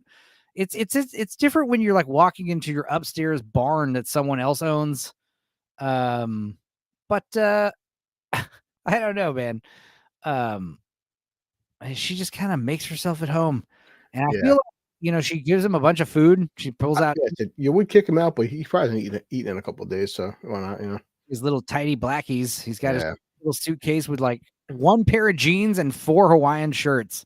That's all he brought to wear. And then, of course, it's funny. Like, you start to realize why she's so fat. She's like, I brought you breakfast. And she brings 2 huge fucking to-go plates of fucking Mexican food. It looks so delicious. She brings him a breakfast burrito, Yep. empanadas, fucking tamales, a bowl of menudo, and just like You gotta see it too. Like Patrick Swayze, he was shirtless like twice during the first Roadhouse. This movie, Jake Gyllenhaal did. I think he wears a shirt one time this entire fucking movie. Like, I get it, he got into shape, but god damn, man. Yeah. Well, I mean, it's the same thing with the original Dalton. He's got to show off his body all the time. But like Fiona said, he's got no pecs. Yeah, after Fiona said that, yeah, they so much focus on his abs, but yeah. He's all abs and nothing else. He's all abs and veins. But yeah, he's like, oh, thank you for the empanadas. I see you ate 3. Okay, well, I guess I'll eat the other 2. Thank you. She's like, food. Yay. Would you be interested in maybe fucking me too? I wouldn't mind that. I could offer you dessert. Hint, hint. My stinky puss. But yeah, she basically is there to give him backstory on the other previous bouncers that all failed to do what he's going to successfully do. Actually, no, he fails harder than all the other bouncers because the bar ends up getting destroyed at the True. end. Yeah. Yeah, you guys should put me in charge of Master of Coin. Yeah. Nice whole yeah, scene. I'll do good. Guys, I actually was good at math, okay? I just, whatever. Yeah, like you said, I fucked up one math. He's walking back to the fucking bookstore. It's like, how far of a walk is this? Yeah, I want to say it's at least 2 to 3 miles. So, I mean, it's the kind of walk that takes at least an hour or 2. Getting that cardio, man. Yeah, I mean, that's the thing. It's like, that's how a lot of these guys stay so fit, being homeless. Yep, not being assholes on YouTube. The band members, that you see that are all got washboard abs. It's not like they go to the gym. They just like live on someone's couch and eat sparingly. They eat once every 2 days. Right. Yeah. I mean, no, seriously, it's a good system. It works for a lot, and also doing a lot of drugs. A lot of times they're not even hungry. True, yeah. So anyway, he's walking back. He walks all the way back to Glass Books for some reason. Because it's Glass Key, by the way, is the name of the island. But like, there's a liquor store right there. There's a convenience store. I assume it can't be that far from the houseboat, and it seems like the Glass Key liquor store, convenience store that we're seeing back here. This seems to be probably like the place you get your groceries, which sucks. I doubt there's like a giant supermart somewhere that's like close by. Nah. But oh Jesus, he's living off bar food. He has to pay a visit to the book lady because he needs to use the computer. True. And you realize like, oh, he just he doesn't really give a shit about these people. He just needs to use the internet. And this is where I'd be like, hey, do you have a computer? And most employees would be like, bro, does this look like a fucking internet cafe? Are those even a thing? Probably. Oh yeah, definitely in California. I think most people just get go to the library, but the problem is for the library you need an ID. Does Dalton even have an ID? Like, he seems like the kind of guy where he doesn't even have a fucking driver's license. Like, why is Dalton such a fucking loser in this movie? Like, I get it, he's handsome Jake Gyllenhaal, but everything else about him sucks. If you look like Jake Gyllenhaal, you could be a handsome loser. Yeah.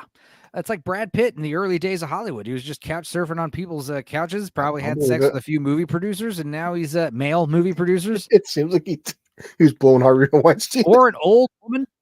Yeah, or an old woman. There are definitely gay movie producers out there, and I'm sure they'd be like, you, handsome boy, come over here. I'll give you a role. On the casting couch. Or, yeah, some old lady. Some old producer. You don't hear about those kind of Me Too stories. Exactly. Where Jason Statham had to have sex with some gray-haired old lady. Because honestly, most men are like into that shit. Be like, you know what? I gave that old lady the time of her life, and she made me a millionaire. So the feeling, it was mutual. It's a win-win. Yeah. Yeah. Yeah. Hey, on to the bookstore. We got our little diversity queen, because it's not the fact that she's mixed race. Like, they also have to make her. She's not like running the liquor store. Like if her and her dad owned the liquor store, the gas station, that'd probably be closer to reality. And I'm not saying that fucking black people don't own bookstores. I'm just saying it's such posturing to like, you've got to have a nice little black single parent family, and they have to own, what do they own? Is it a clothing store? No. It's got to own something that makes we all think that they're not stupid. We got to think that they're not dummies. We got to think that they're smarty pants. So we give them a giant bookstore, but then they fucking burn it down at the end. So it's like, in the end, you're doing more harm than good. Like, why don't you just make them, you make her the gas station lady, but you make it clear that she reads books. And I do like this idea that it's like a Western thing that you're getting hired to clean up the old saloon. And she even brings up a book that is just like the plot of this movie and reads it to him. And he just kind of sits on dad's desk, makes himself at home. He's basically running the bookstore too now. Yeah. But like I said, it's just so weird how, I don't know. It's just so weird how everyone just entrusts him. He has no, like, the only thing that we know on his resume is he used to be a UFC fighter and he has a hot temper because he killed somebody. Pretty much. That's all we know about him. So why are people just like offering him jobs and free computers and blowjobs everywhere he goes? Because he looks like Jake Gyllenhaal. That's why. Hey, handsome boy, here's my ex-boyfriend who's a cop. I got his boat. You want to come with me to an island? He won't mind.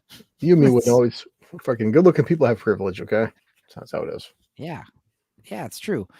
But yeah, these guys, these stupid biker guys from the previous day, they're all here starting shit again. And Jake Gyllenhaal, all he's got to do is make his face known. And these guys respect him now. They're like, hey, we're out of here. We know that you can fight for real. You've got this Lion King moment where Simba's thinking that he's scared off the hyenas or whatever. It's actually Mufasa standing behind him. Holy shit, that's a fat biker. I love big fat bikers. It's one of the funniest things. I've seen bikers that are way fatter than this too. Like huge fucking 400, 500 pound motherfuckers, with like those gigantic fucking elephant trunk legs. Watching them get on their motorcycles is so comical every time. What's funny is most of these biker gangs, they're all cops.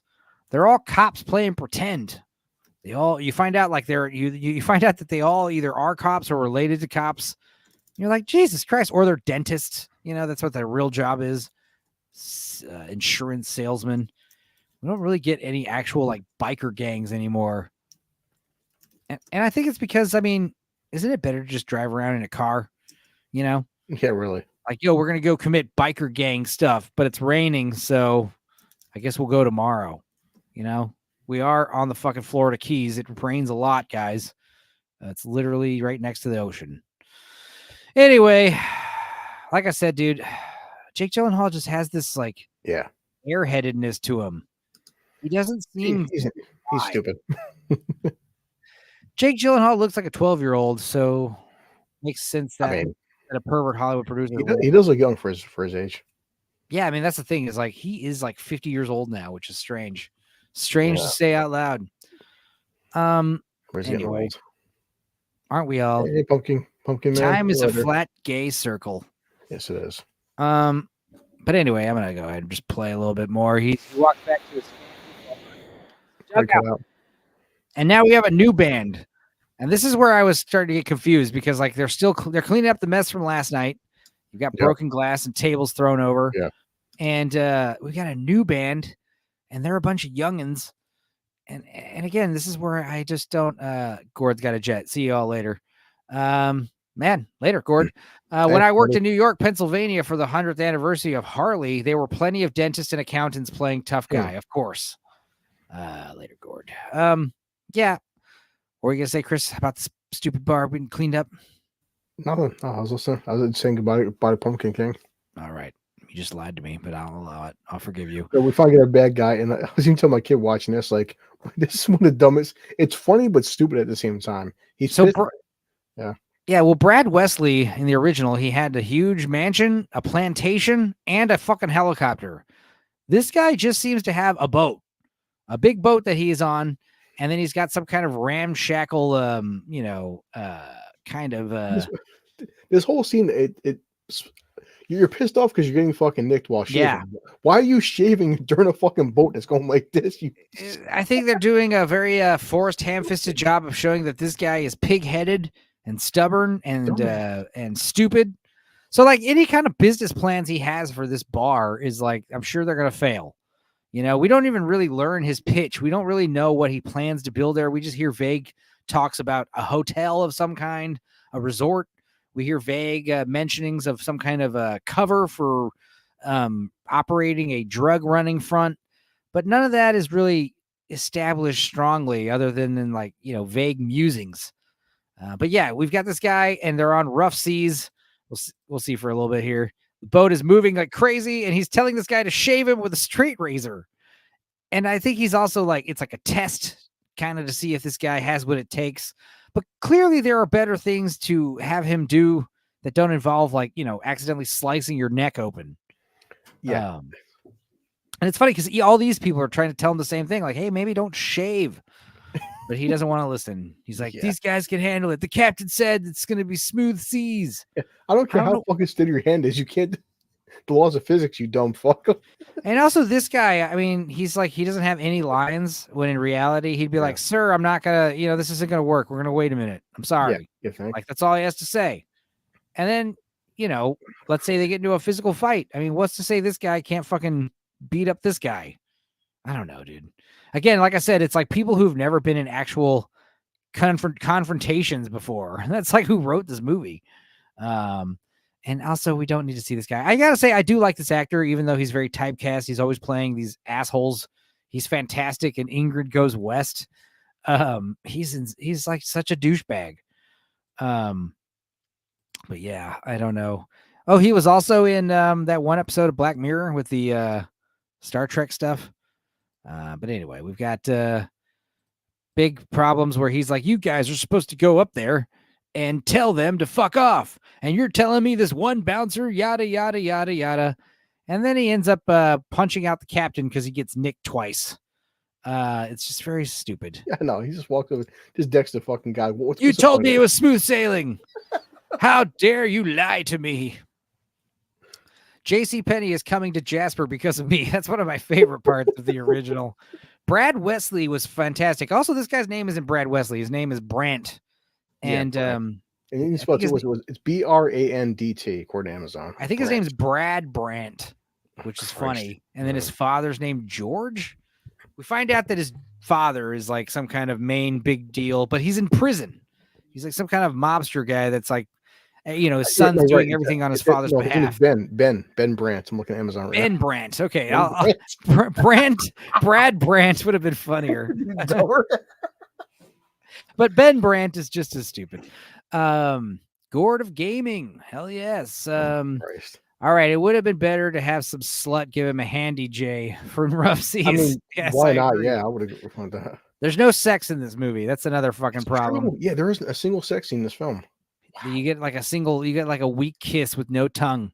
That's like the only fucking romantic reward we get. That's the saying. Like everyone's Hollywood is intentionally trying to turn us into sexist weirdos. I don't know if you make a stupid bad guy, but this guy's like, you're why are you fucking shaving with a straight razor during open seas? You fuck. Like, it's just retarded, man. I'm thinking of Desperado because the guy who played the bad guy in Desperado is in this movie.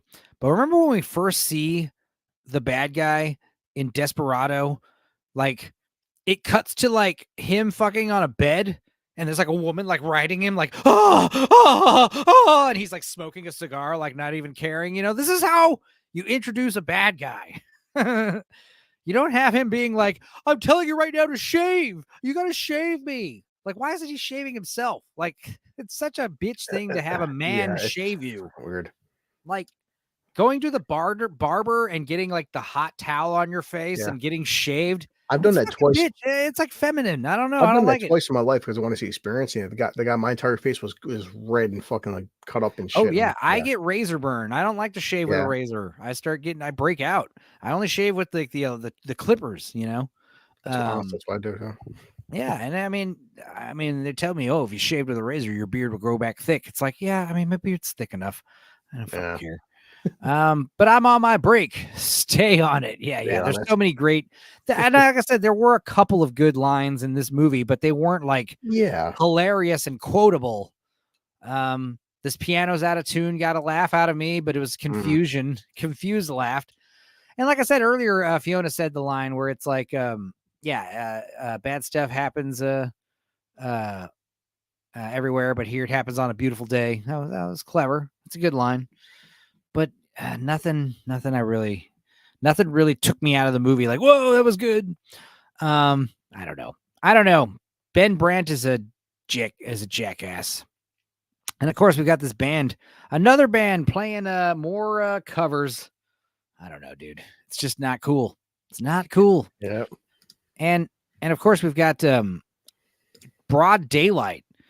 These guys are singing like Christian music about praise Jesus, praise the Lord. And somebody's like over here like, hey, what the fuck, dude? I want to hear the Stones or something, bro. Play the fucking Stones. Play a cover I know. That's the other thing. Dude, that's the other thing. Cover bands. You're going to play covers. If you try to play obscure covers, they don't like that shit either. It's true. It's like, these guys are just more random bands versus like, the original one had this blind dude playing everything. And right. But the idea that it's a house band, like the idea is they're there every week. So they're there with the wait staff. They're in the same boat. Like they know the place is a shithole. They want the place to get better. Also, it kind of helps like drive that motivation. The fact that, first of all, like if this bar is really struggling, how are they able to pay all these new bands all the time? I don't think the bar is struggling. I think the bar is doing fine. It's just that it gets rowdy. Whereas, and we do see the place get more packed. Yeah. Well, finally, he gives one of his coworkers here some advice. Yeah. This is the only time where he teaches someone anything. True. That guy's got a knife under his shirt. The one in red. Huh?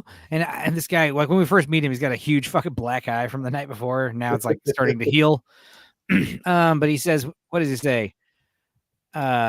He's like, you think you can handle this? I don't know. God damn it. Say something. Say the line. When he takes it out, take a step back and just punch him in the face. Yeah. It'll work like magic. Yeah. Which I'm sure, Lord talks in chat. That works every time, just like, Yeah. Just step back. That is pretty funny. Blue collar loser shaved his head and then the next day he shaved his head with a straight razor while tearing down his ISOM poster. I've always had the Abyss in the background and the creator. ISOM poster. Yeah. It's funny. I don't remember an ISOM poster, even though I used to have to clip you out of your background all the time for thumbnails. But yeah, of course he tells him, hey, when he takes the knife out, just take a step back and punch it. Just does.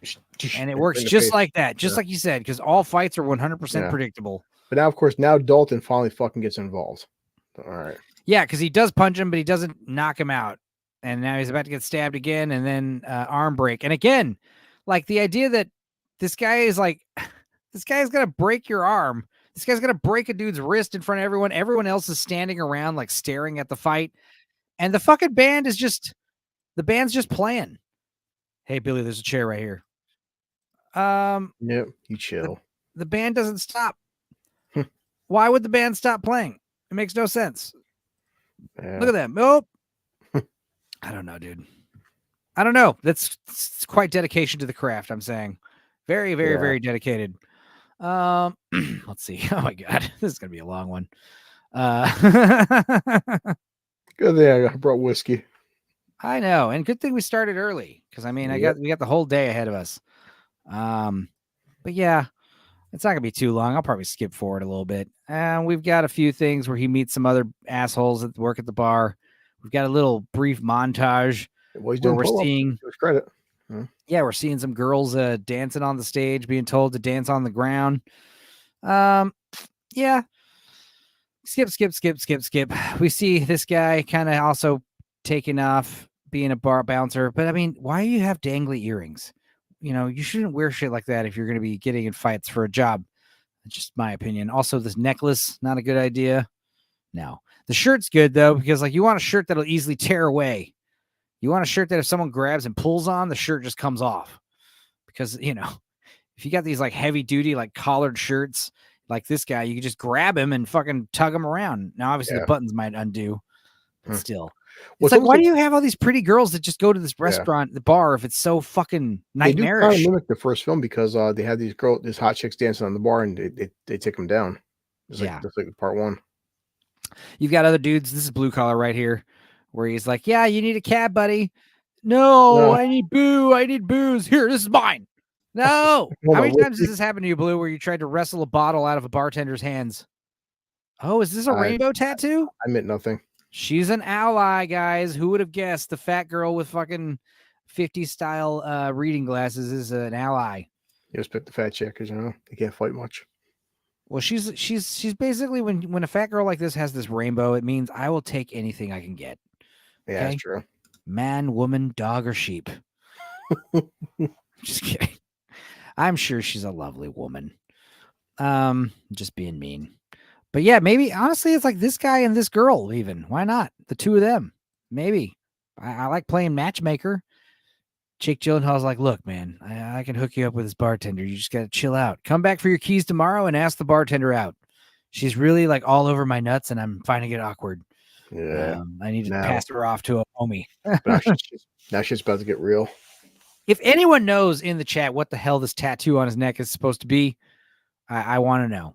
Please. It's really bothering you. If you could look it up, what the fuck is on Jake Gyllenhaal's neck? And then, of course, the idea that these guys, these bikers, they spent their whole fucking Wednesday night sitting in this parking lot drinking beers, just waiting for Jake Gyllenhaal to come outside.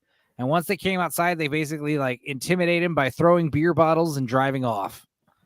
That's it. I like to think that they were waiting there for like an hour and 15 minutes before he finally came out. And they're like, damn, I got to pee. Jake Gyllenhaal revealed that his tattoos are a tribute to Patrick Swayze. Wow. Okay. Okay. Explain. What was important to me before we started was, this role was originated by Patrick Swayze. I knew Patrick. We did his film Donnie Darko, and he was always so kind to me. I want to honor him and bring him to me. Okay. That's all he says. God damn it, Jake Gyllenhaal. And yeah, I mean, that seemed like a weird roundabout way of saying Patrick Swayze might have molested you. Because here's the thing, in Donnie Darko, Patrick Swayze's character is revealed to be a child pornographer, right? He's got a bunch of tapes in his house, is what is revealed. Also, I was joking about the Beetlejuice trailer for Beetlejuice. Like, how weird is it that you have these little children, a child choir singing the Day-O song, Banana Boat song. Yeah. They're singing it slowly and freakishly at a funeral. But I was saying, like, how freaky would that be if that was like Jeffrey Jones's character's funeral? Because Jeffrey Jones, obviously known pervert, with child tapes. So I don't know. Maybe they're trying to say something. Anyway, Jake Gyllenhaal's eating a bowl of menudo at some local spot, and pretty doctor lady shows up and sees him, and they have a moment where she hates her hairdresser, and she cuts her own hair now, like a real crazy person. But guys, I mean, this girl's beautiful. Don't get me wrong, but is she Kelly Lynch in the 80s beautiful? I don't know, dude. I do like a good bowl of pozole with flies on it. You see the fly right here? You see that? Jesus Christ. Fly on his bowl. But they do got plenty of napkins at this place, which I appreciate. New bar, new band. Oh, sorry, same bar, new band. I know. Yeah, and again, it's like, where's the fucking sound mixer? That's the other thing. It's like a bar like this that's having these bands with like multiple pieces, multiple members, multiple lineups. Like usually you have a sound guy and a PA dude, a lighting guy. You've got a crew that are there just for the band stuff. They seem to be, it seems like the band is doing their own sound, which is so like Hollywood. That's not how it works. It's hard. It's very hard for the band to do sound because you don't know what it sounds like out there in the audience. Yeah. You have to have the sound guy like out in the crowd. Nowadays it's cool because they have little iPads that control everything. So now they can like walk around when they're like mixing stuff. You ever see that shit? It's awesome. Yeah. Well, we do see right here, she gives him his second envelope of money. So it's and we learn about their fucking ethnic family that created the only Havana bar in Florida They had the best You fucking hear about food ever. They were just the best at everything. Diverse history. Yeah. Back in the 60s when it was hard to be, I mean, they literally say that. It was hard to be a black person in the 60s owning a bar, making a bunch of money. And then we've got the very puzzling scene where the CGI car death chase. It's really, that's a weird scene. When he jumps away, it's so obvious. Lance had some feelings about this scene. But yeah, you've got a little car cruising by, and then it quickly turns into a computer animated fuckfest. I don't know, dude. It's just a lot of trying to drive this guy off of a bridge, trying to run this guy over, and you accidentally knock your car off the fucking bridge, or your girlfriend's truck, excuse me. Yeah, and then drops it off the bridge into the water and doesn't kill him somehow. He ends up totally unharmed. So he comes back home to his boat and finds that the guy driving the truck, asshole with the bleached hair, is got a shotgun pointed at him. And he's like, "Why are you here? What is the big deal?" And he opens his mouth like, "It's not about you. It's about the bar." And then they have a big fight, firing shotgun shells off in that tiny boat, not blowing their eardrums out. And yeah, we get the payoff with the crocodile pretty quickly. Now that's the thing, is like the setup was probably like around here, the 20-minute mark. So we get our payoff like a few 20 minutes later. So then the rest of this timeline, again, devoid of a lot of setups and payoffs here. So usually you build up your crocodile like right around here on the 20-minute mark, and then you have the main bad guy get killed by a crocodile like around here. So there's real good payoff. Maybe even build up the crocodile again like around here, around the middle point, and actually show the fucking crocodile like, eat somebody. Instead, we get the strange, and this is what a crocodile attack actually looks like, to be fair. A guy falls in brackish water, and then he's obviously attracted the attention. He threw the shotgun back here somewhere, and the crocodile is alerted, and we just see some splashing, some red, and like I said, Jake Gyllenhaal tries to save him and doesn't. And like I said, it would have been better if he had just kind of like closed his eyes, because like, let's say you're getting attacked by a shark or a crocodile. Sometimes it's better to just like let them die. Nobody wants to survive that kind of shit. You have like huge puncture marks in your organs, and I don't know, you're half drowned. Just let nature run its course, guys. Let the alligator, let the crocodile eat. Yeah, I can tell you one thing. Some guy shows up with my boathouse with a fucking shotgun. I'm not going to try to save you. No. Come on. Yeah, damn croc got my Pomeranian too. It's a shame. I really feel for this guy. Yeah. So now this is where we get, and again, I realize like, all this setup and payoff is all handled way too early. Because here he's unraveling the mystery about why they want the bar, because of its location. It has something to do with like there's only one way to drive in and out, and you can't really ride your boats in because of these reefs. So there's something about like why it's like optimal to smuggle drugs. I don't remember exactly, because it was all convoluted and stupid and nothing comes out of it. So we're just gonna keep moving on. But like, he's also kind of upset at the black lady because she didn't really tell him all the truth. And again, this is another one of these dumb scenes where Jake Gyllenhaal is just so smooth. It's like, "Hey, I got a gun. Get in the car. Brant wants to talk to you." And he's like, "No, I'm good." "Well, I've got a gun. You saw that, right?" He's like, "Yes, I did see the gun, but you don't seem to understand how this works, do you? First thing I'm going to do is I'm going to break your..." This is where the guy with the gun pulls out the gun. Is like, "Get in the fucking car right now. I'm not fucking around." Like, stay. This whole, like, the way these bad guys handle everything is retarded. Just fucking pull out the gun and just be like, "Yo, man, don't get close to me. First of all, first I'm going to break your fingers. I'm going to break your index and your middle fingers, and you won't be able to hold the gun or fire it." And then, of course, he does that. He does it just like he said he would, because everything goes according to his plan. It's like he's the Golden Man from that next movie where he can just see the future. Like, this is exactly how it's going to go, okay?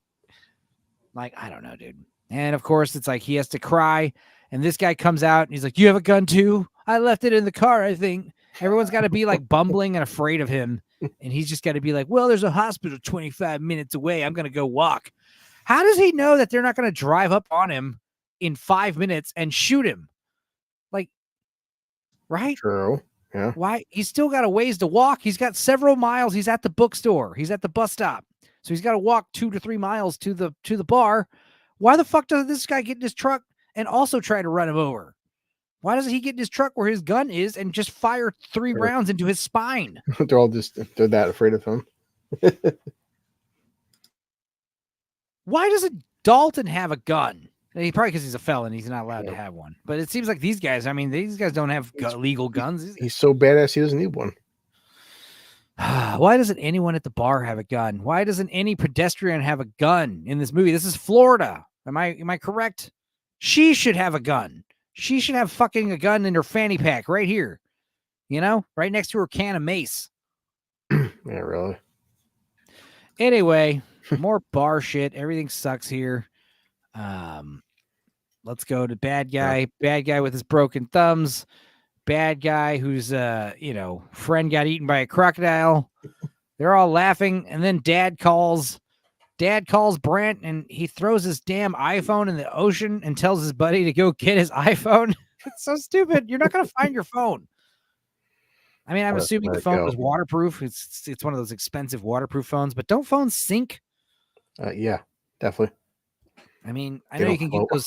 You can get some of those little cases where you put your phone in on the water in case it falls in the water, it'll float. But I don't know. If I lived in the ocean, am I allowed to show his ass? I don't know. It's YouTube, so yeah, I'm not sure. Probably not. Well, anyway, before I get into Conor McGregor's ass cheeks, yeah, like if I lived by the ocean, I think I would have one of those, floating phone cases because I assume you're by the water all the time.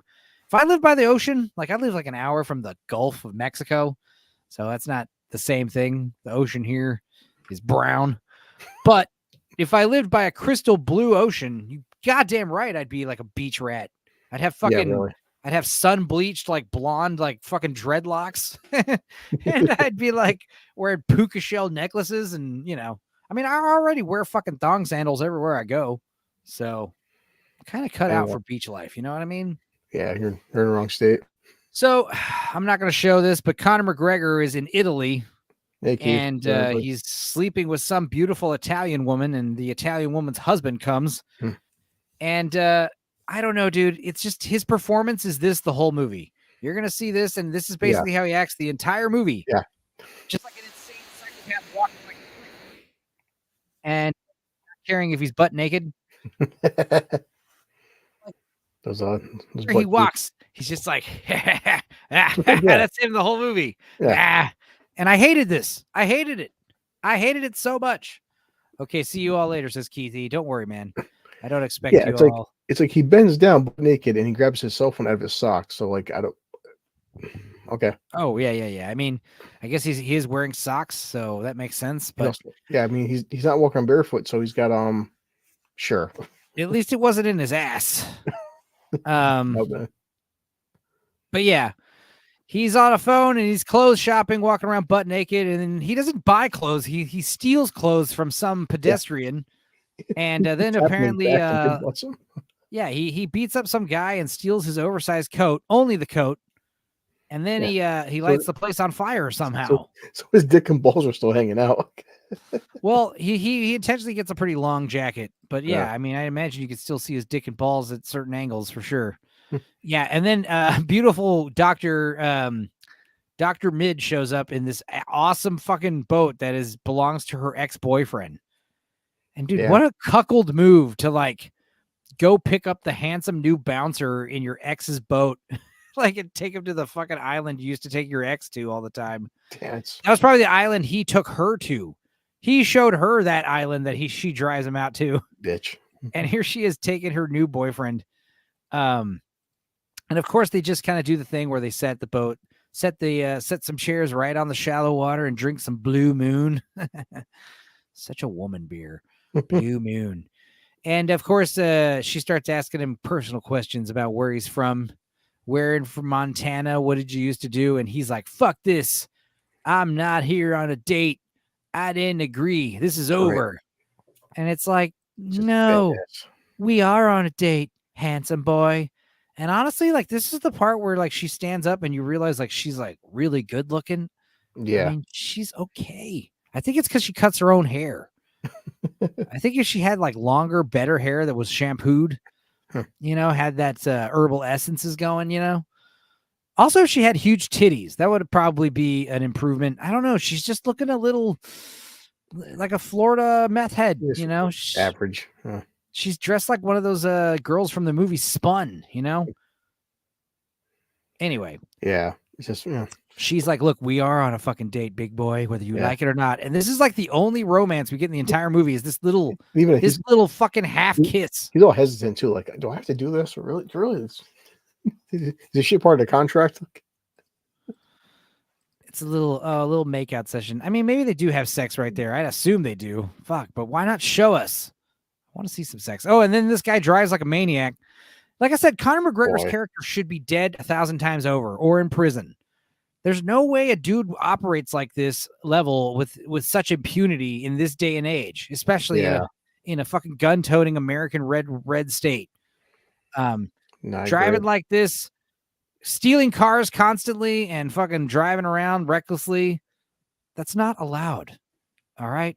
And also just the odds that he just like, what if he just like, in reality, he would just die in a fucking massive car accident on his way to help Brandt. And they'd be like, dude, you hear about that guy you hired? What about him? He basically vaporized crashing into a semi-truck on the way up here. Like, oh, well, damn. So much for that idea. Yeah, call the next guy in. Now, this place does look like the Dominican Republic right here. But even it's funny because this is probably a movie set somewhere. Yeah. But yeah, I mean, this is like the bad guy's lair, the evil hideout. And remember, like I said, remember Brad Wesley's mansion? It had like giant taxidermied bears and high ceilings.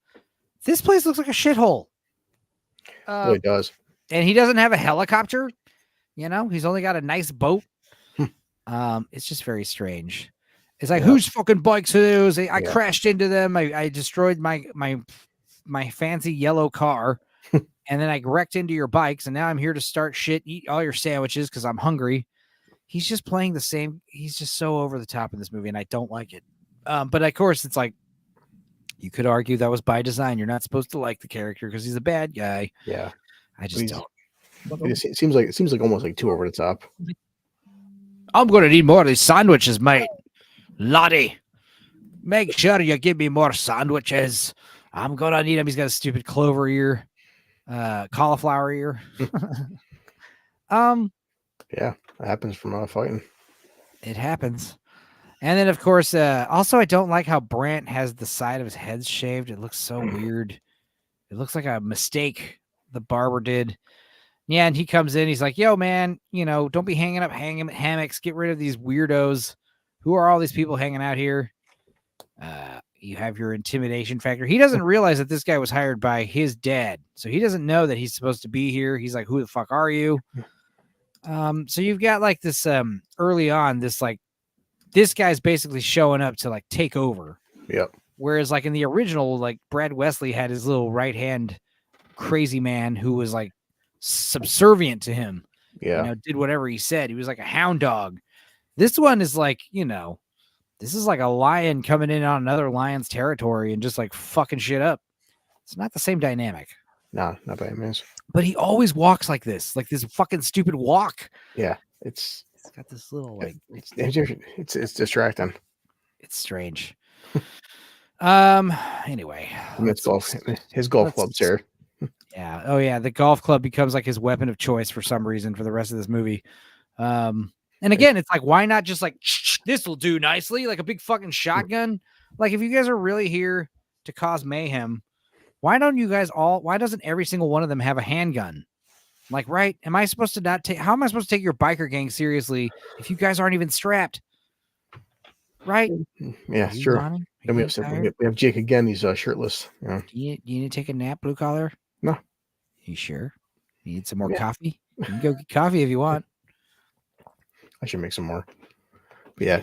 But when like people said, Jake is like he's shirtless again, but not big. He's just like lean. Yeah. Let's see here. I think maybe I will do a coffee break. Where is this shit? Yeah. Let me go get some more coffee real quick. I'll be right back. Hang on. Sure.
All right, I'm back.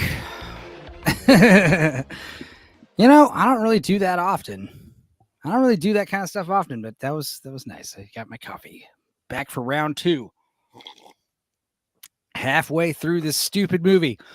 Yeah, so she knows where he lives. She drops him off at his boat. This is how they get their tendrils in you, the ladies. They just want to know everything about you. They want to know about your history. They want to know where you live. They want your number. They want to make sure you're not dating anyone else. Because that's the other thing. Like, what if she like drops him off at his houseboat and sees that fat bitch sleeping on his bed? You know, like this is where she drops him off at the houseboat, and fat bartender lady comes out wearing no pants and one of his Hawaiian shirts only. Where have you been? Thanks for giving me a break to change out my bong water. Yeah. Well, see, you're listening, Eraserhead. So, I mean, if you got some wireless headphones on or your phone or whatever, it's pretty easy to go take care of some stuff. I'm one of those multitaskers. It's another reason why I listen to my streams on replays, because I'm usually doing like 2 or 3 other things when I'm listening to these streams.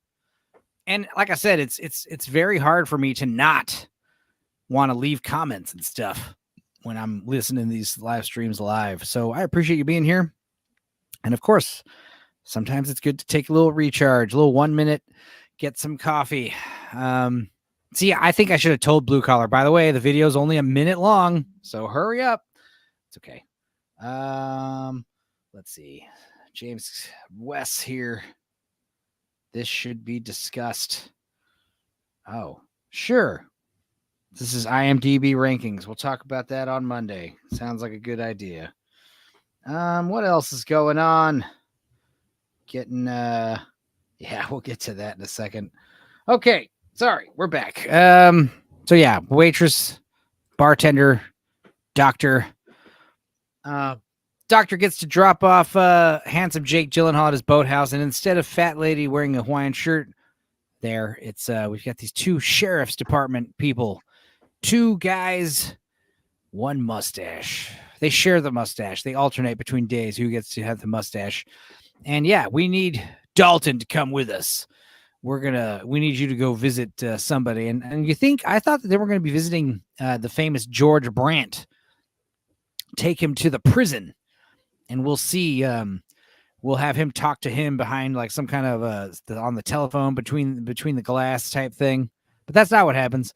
And of course, the doctor gets to see the sheriff escorting him, and she knows something's wrong, because little do we know, the main sheriff guy is corrupt. He works for the Brandts, and he's her father. So convenient.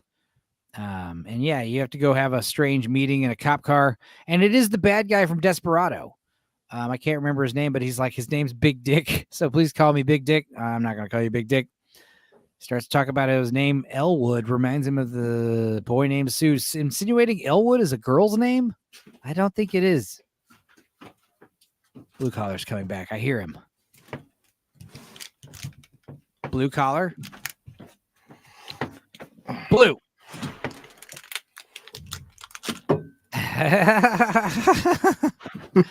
You should have muted yourself, by the way, when you left. We can hear all the noise you're making. But do you think Elwood is a girl's name? No. Yeah, because he says your name, Elwood Dalton, reminds me of that song, Johnny Cash song, A Boy Named Sue. Yeah. You know, he gave his son a girl's name, and he grew up tough. Elwood is not a. I mean, you'd be like, what do you? Okay, so wait, you got a friend named Elwood. Do you call him L for short, or do you just call him Wood? That's why they call him Dalton. Yeah, I guess. But let's say you had a friend named Elwood. He's like, please call me Elwood. Like, yeah. I'm gonna call you Woody. That's your nickname from now on. Anyway, we've got this intimidation scene. You'll stay away from my bar. By the cops. I'm the main sheriff bad guy, and I obviously work for the bad guy in prison. And what is this car? This Mini Coupe. This is a doctor, by the way. She shows up and assaults the sheriff because it's Daddy. Daddy, stop abusing my boyfriends. Tired of this. But yeah, I changed my name, took my mom's maiden name. My dad works for fucking Ben Brandt.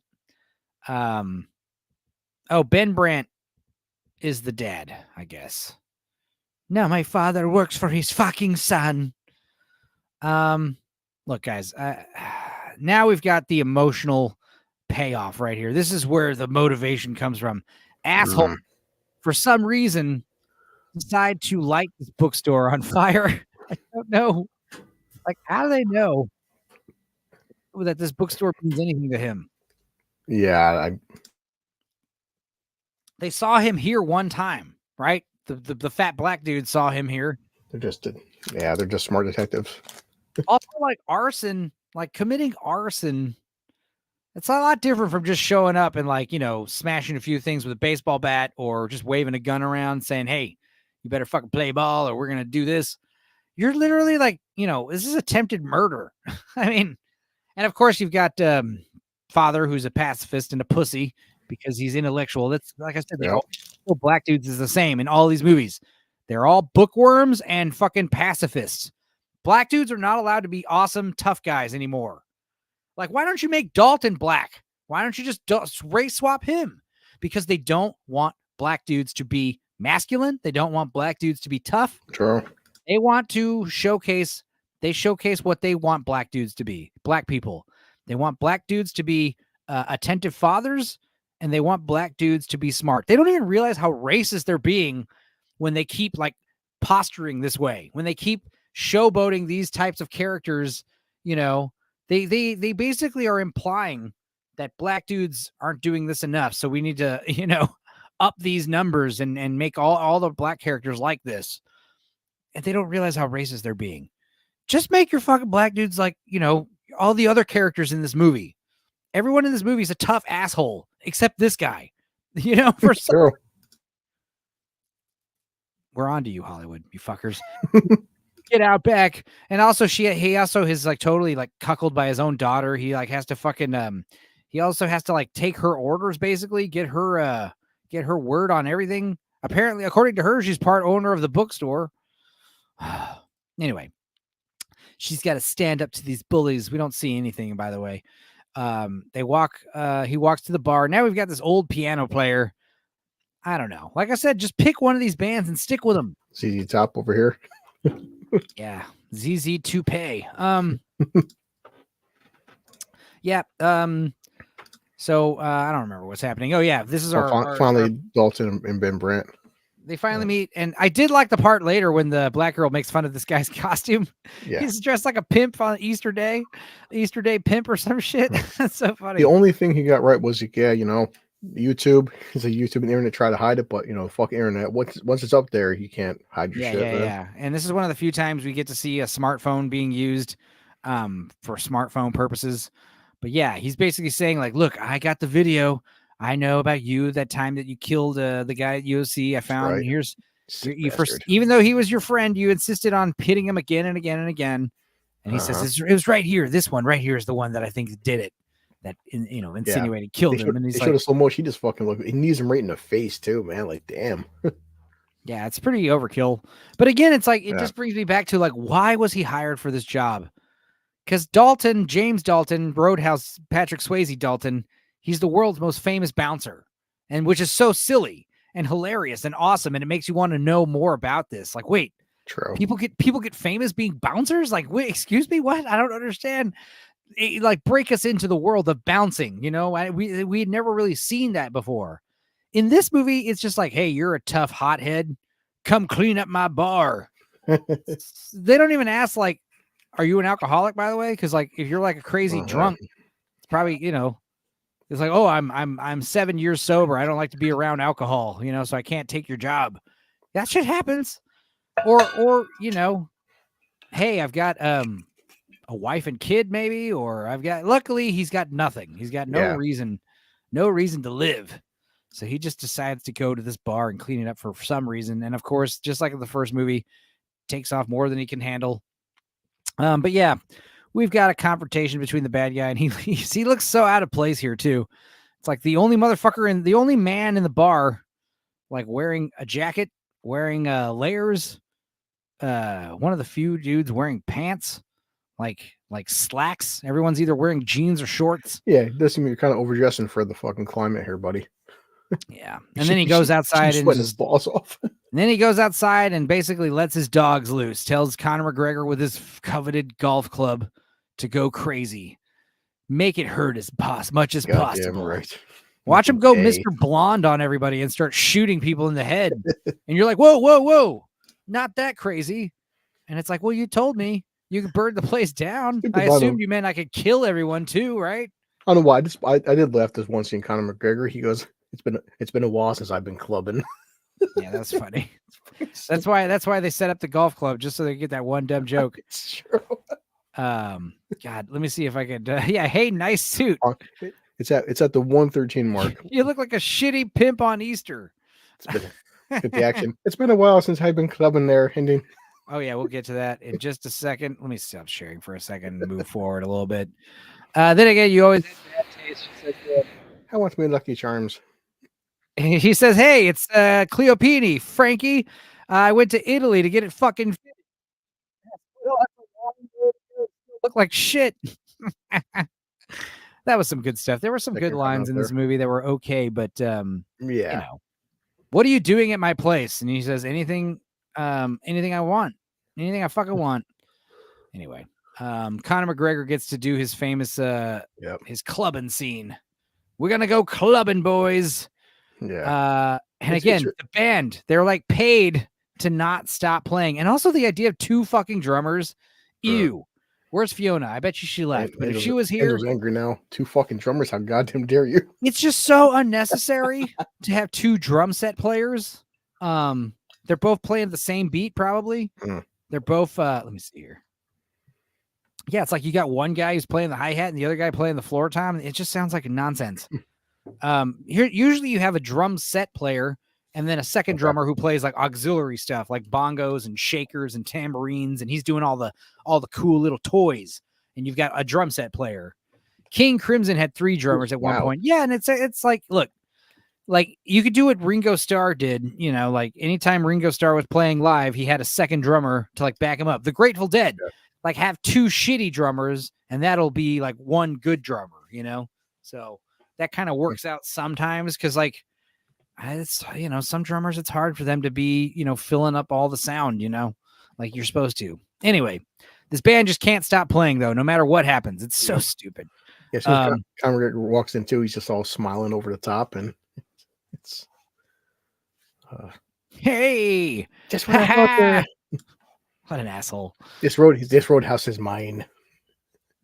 A smashing night! Oh, he's like a Batman villain. And again, it's like, this is the natural reaction that people should be having to this kind of behavior. Like, you don't even believe it. You don't even believe you're seeing this shit. Doing some wild polyrhythmic grooves. All 3 drummers were top tier. Oh, I mean, King Crimson's like, one of my favorite bands. In fact, King Crimson rules, dude. That's one of my sax player's favorite band for sure. I'll pause it right there, exactly 114. It's funny how he says his tattoos are Knox. Like, really? I don't. Is that his name? Yeah. Oh, but rate at the 114 exactly. I'm coming. Yeah, I'm saying, but it's look at that shit. Like it says Knox. Like, so it's bad enough to get your own name tattooed on your abdomen, but tattooed times 3. It's true. Why don't you just get your first, middle, and last name on your belly? That's actually a cool thing because, like, if you're a real tough asshole, you would get your full name tattooed on your body because the idea is, like, in case I'm ever dead and wash up on shore, you can identify me. You know, that's actually pretty hardcore. It's like those pirates. You know, those pirates used to have 2 gold earrings in case they died. It was enough to cover their funeral wherever they were. So that's pretty badass. It's badass. Imagine if I just had Enzo tattooed across my chest.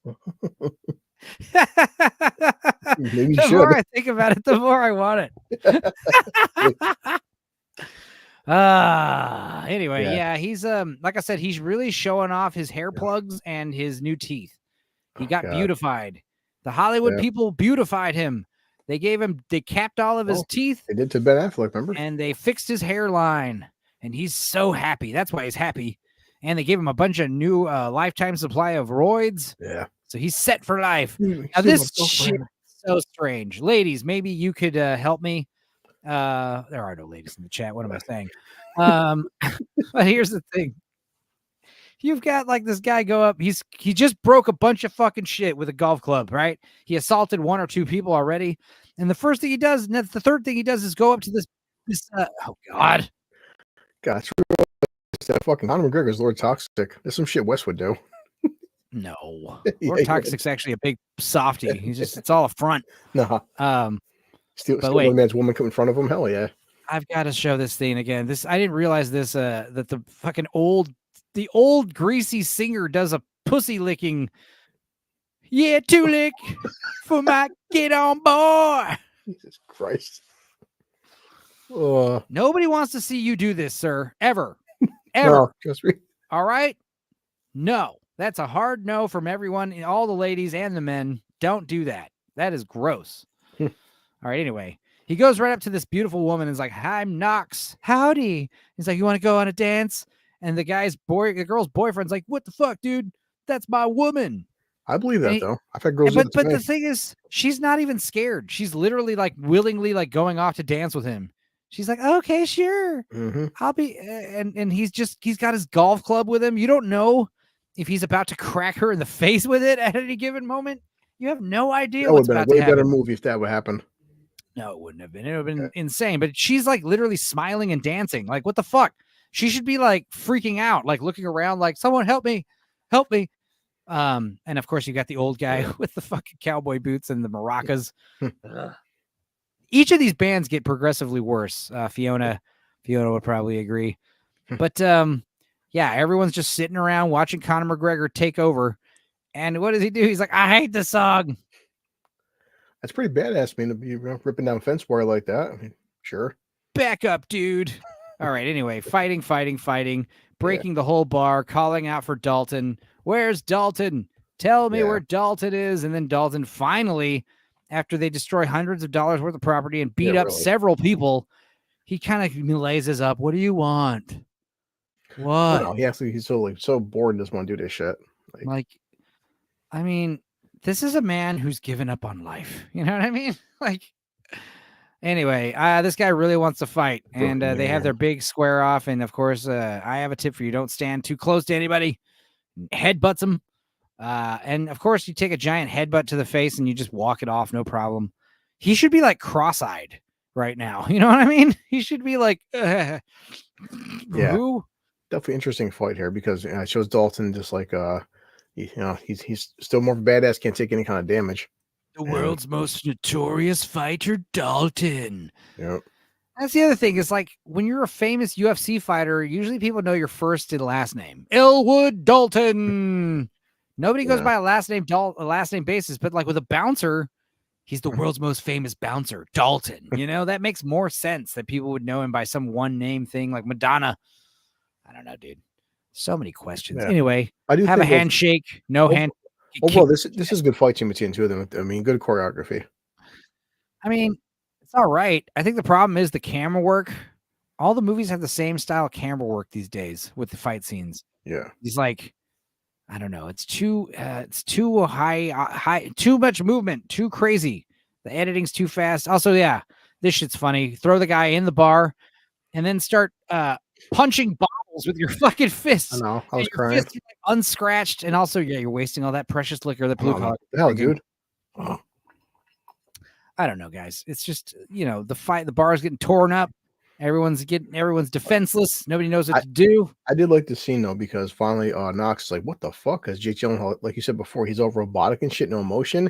He's hitting him again. It just, dude, something's fucking wrong with you, dude. Like, because at this point, Knox is expecting to terrorize this guy and be scared and have him be intimidating. Fucking Dalton's not scared at all. He's like, I think he's just like retarded, you know. It seems like because it seems like they're both like Terminators, you know.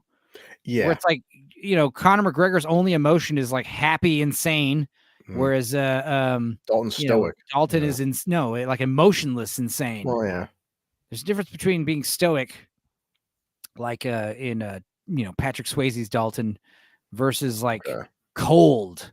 He's like a robot in this movie, and that is a good line. There's something wrong with you. There's something wrong with me too. Like that's why we should be friends. Yeah, Wes isn't wrong. I mean, something about the original fight scenes had was a certain fluidness for it. I guess I just, the way Jake Gyllenhaal is like kind of holding his own against Conor McGregor. I did appreciate that. He's kind of reminding me of Ryan Gosling in Drive. Like, he's done fucked up stuff in his past. You just don't know to what extent. And he has no like real like emotion with people. He's kind of got like Asperger's or something, It's like autist. I don't know. But yeah, the doctor girlfriend shows up and he's like, help the guy with the broken ribs. This guy took fucking golf club to the ribs. Fucking the band's still playing. Oh yeah, that's another thing. The band's still playing another. It's so stupid. The old guys like this, like, we can't stop or we won't get played, boys. It's part of the guarantee.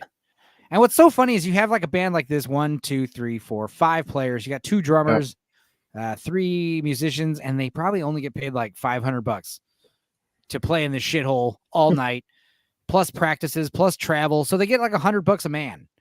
You understand these gigs are for the birds, boys. You get really disillusioned by the music industry. You want to make money? Yeah. You got to go be a wedding band. Go play weddings. You'll make shitloads of money. Now Dalton, he's quitting. I did like at least this aspect from a protagonist standpoint, because like, are you quitting because you're scared? He's like, yeah, I am fucking scared. I'm not scared of them though. I'm scared of me. Well, like, no, he says this. It's actually a good kind of build up to the later, because like right here, I'm suspecting he's a psychopath. Later, it's confirmed he's literally a psychopath, like probably a serial killer for all we fucking know, Dalton. So like he says that earlier where he's like, yeah, I am afraid. But that's all he says. Like, I'm very afraid. And he walks off. Well, yeah, but I got that feeling because that's what Patrick Swayze's character, though. It's like he has ripped a man's throat out. Like Patrick Swayze was holding back. He's scared that like, these guys are going to fucking push him so far. He's going to have to go back to his old self. And that's what he doesn't want. He doesn't want to be a fucking serial killer. Well, he's like, look, I am afraid. He drives off. Wait, does he drive off? Well, all he says, he's like, walks yes. away. He said, yes, I am afraid more than you could ever understand.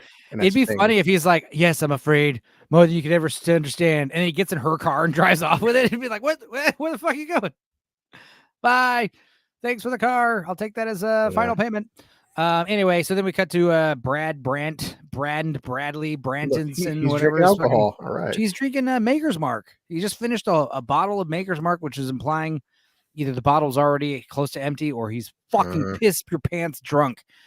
And he's like, they did kill the bouncer. They did tear up the place.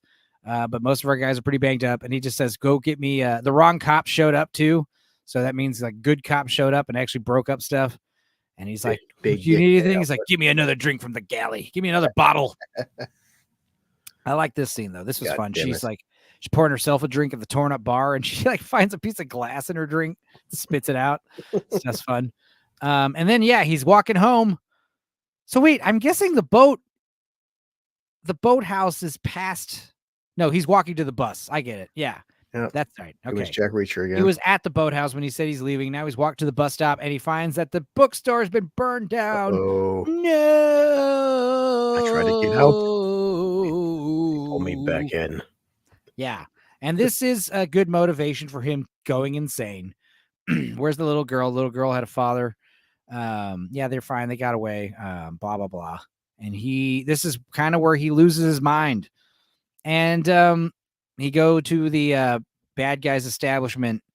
And this is kind of a problem I had with the movie. I was joking earlier when this movie was like in production. I was like, all I care about is how many throat rips are there? How many throat rips do we have?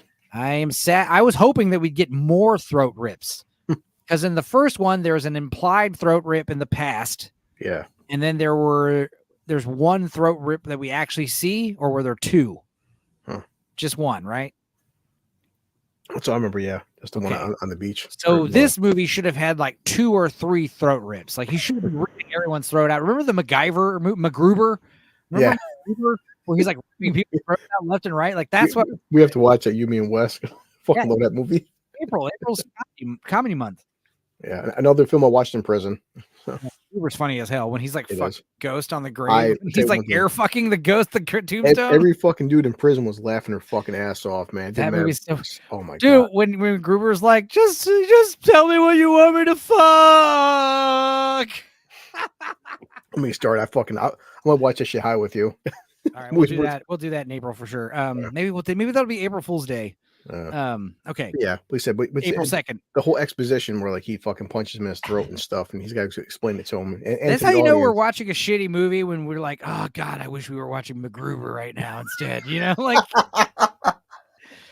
you know, if we were talking about some other movie, we're like, yeah, MacGruber is all right, but this is better. You know, like that's what a good Wes sign. said. He's like, I need to get another throat rip. Yep. Yeah. So anyway, there are no throat rips, but there is a throat punch. But like I said, the problem is he gives him the whole speech. Mm-hmm. Like you can show and not tell. Like have the guy get punched in the throat and have him like, yeah, you don't have to fucking over explain. You don't have to do like, I just broke your hyoid bone. What's the Princess Fiona said earlier? It's like the characters are talking to the audience. I also probably broke your esophagus, but either way, you're able to breathe anymore. And then he just like finger pushes him in the pool. But then and then he watches him drown, and he basically says like, yeah. And then again, talking to the audience, explaining to everything. Hey, I'm afraid of what happens when someone pushes me too far. I'm afraid of me because I'm crazy. And this is where like he's watching this guy drown with like no emotions, and you like realize like, holy shit, this guy is like insane. It's almost like Wes was saying, I wish fucking Sam Elliott would have came back as like a fucking 80-year-old version of himself. Just it would have been better. Toxic. So the bookstore burned down, and Sam Elliott death motivation. Yep, that is it. You're right. And also, that would have been interesting if you had Sam Elliott as the old timey bookstore owner, and he's not playing like a Dalton character. Like you have Sam Elliott in the movie, but he's playing like this pacifist type bookstore character. That could have worked. Yeah. But yeah, still, I mean, I understand the motivation, but it's like, again, it's like, why is he even forming a relationship with this family who owns a bookstore? Anyway, like the whole motivation of fucking Wade Garrett in the first film, a guy you've known for 30 years versus a bookstore girl you've known for about 3 days. Well, crimes against children are always despicable, so you know, especially diverse children. But still, I mean, and then this is where we get the fun moment where this guy is like, you know, basically revealing his allegiance to nobody. He's realizing that he doesn't, this is all not cut out for him. And we have this cute scene where he's like basically saying, I'm walking away from all this, but we don't see him ever again. You would think that maybe this guy shows up at the last minute and maybe saves his ass somewhere. He just like says, I renounce violence. He basically says like, I joined this gang because it's hard to ride around a motorcycle by yourself these days. I just want to have friends. Basically, I'm a pussy. So he's fighting book burners. He's back, by the way. Yeah, that's how you say you're back, Gord. Fucking Dalton, champion of book burners. Jesus Christ. Jesus. Yeah. I mean, book burning is bad, guys. So exactly, you're right. This is where things get weird. This is where we realize like he is a psychopath for sure. Confirmed. He buys ice for a body. Yeah, because he's buying the ice. I don't know what he's doing with it, but I'm assuming he left that dead body in the pool as a message to all those assholes. I don't know why. I just knew. I had a feeling he was fucking putting a body in a freezer or something. He also gets another boat nightmare where he has visions of the night he killed his friend, like going too crazy. Yeah. He does have this moment where he realized like, oh, I shouldn't have done that. Like, yeah, I mean, probably snorting a bunch of yayo. In case you didn't know, an hour and a half into the film, he killed somebody. Don't worry, it's only the third time we've seen it. Yeah, I know exactly. He has this is weird. He's making his coffee and then smash cut to the fucking, he slept with this dude's body in a fucking cooler right next to him. Like this is how Jeffrey Dahmer acted with like heads in his freezer and shit. He's the actual villain of this movie. Right. All this Brent dude wants to do really is like open a hotel. He wants to open a resort. You know, for all we know, the bartender is the one being an asshole. So far, Dalton confirmed to kill 2 people. Callously. And then he finds out from a Mexican dude who betrayed them that they're supposed to be picking up a bunch of money out here on one of these keys. And he fucking sees the helicopter flying over. So he somehow gets there first, waits there for this sheriff to drop off this huge suitcase of money at this boat. And then he fucking beats him up. Fucking pulls out money. And again, more psycho behavior right here. He puts the money on the boat, drives the boat off. Which is like, how does he find that money later? No, because right there, he doesn't put the money on a boat. Oh, okay. He's got the money with him? Yeah. Okay. That's what I thought was doing. He was just like, money doesn't mean anything to me. If he understands how concussions work, but okay. Now, this is so fucking weird and crazy and not like the behavior of a hero, but he pulls out this ice cold dead body from yesterday and shows it. Yeah, fucking empties a magazine in his chest. Ew. And they're like, did you just kill him? He's like, yeah, I killed him yesterday. He's like, is that my gun? It's like, again, they're explaining everything so the audience knows everything. Yes. And he's just like, yeah, it was.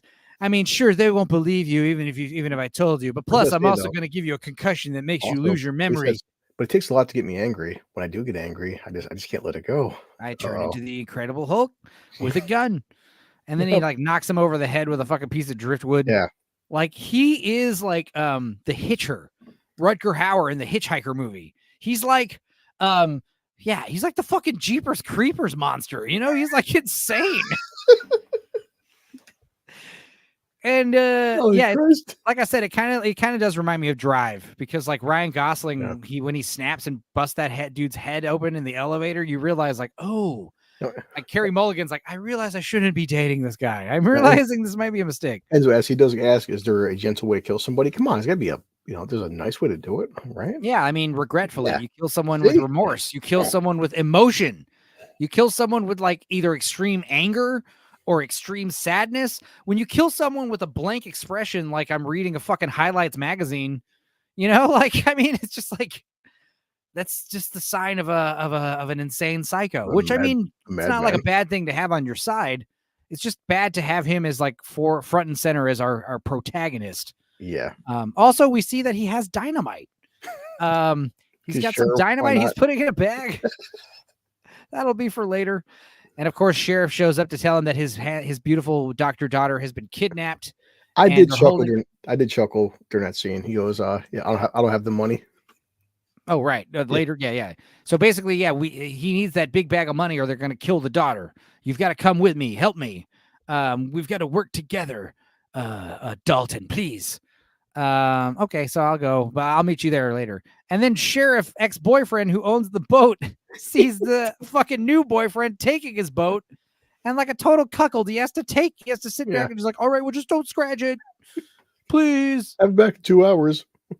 Great. Oh boy. And this is like all we see of the ex-boyfriend, you know, like how callous is that bitch, that doctor bitch, to just like use this guy like this. I mean, I don't Gord, I'm not psycho, but Enz was in Texas, so he probably does.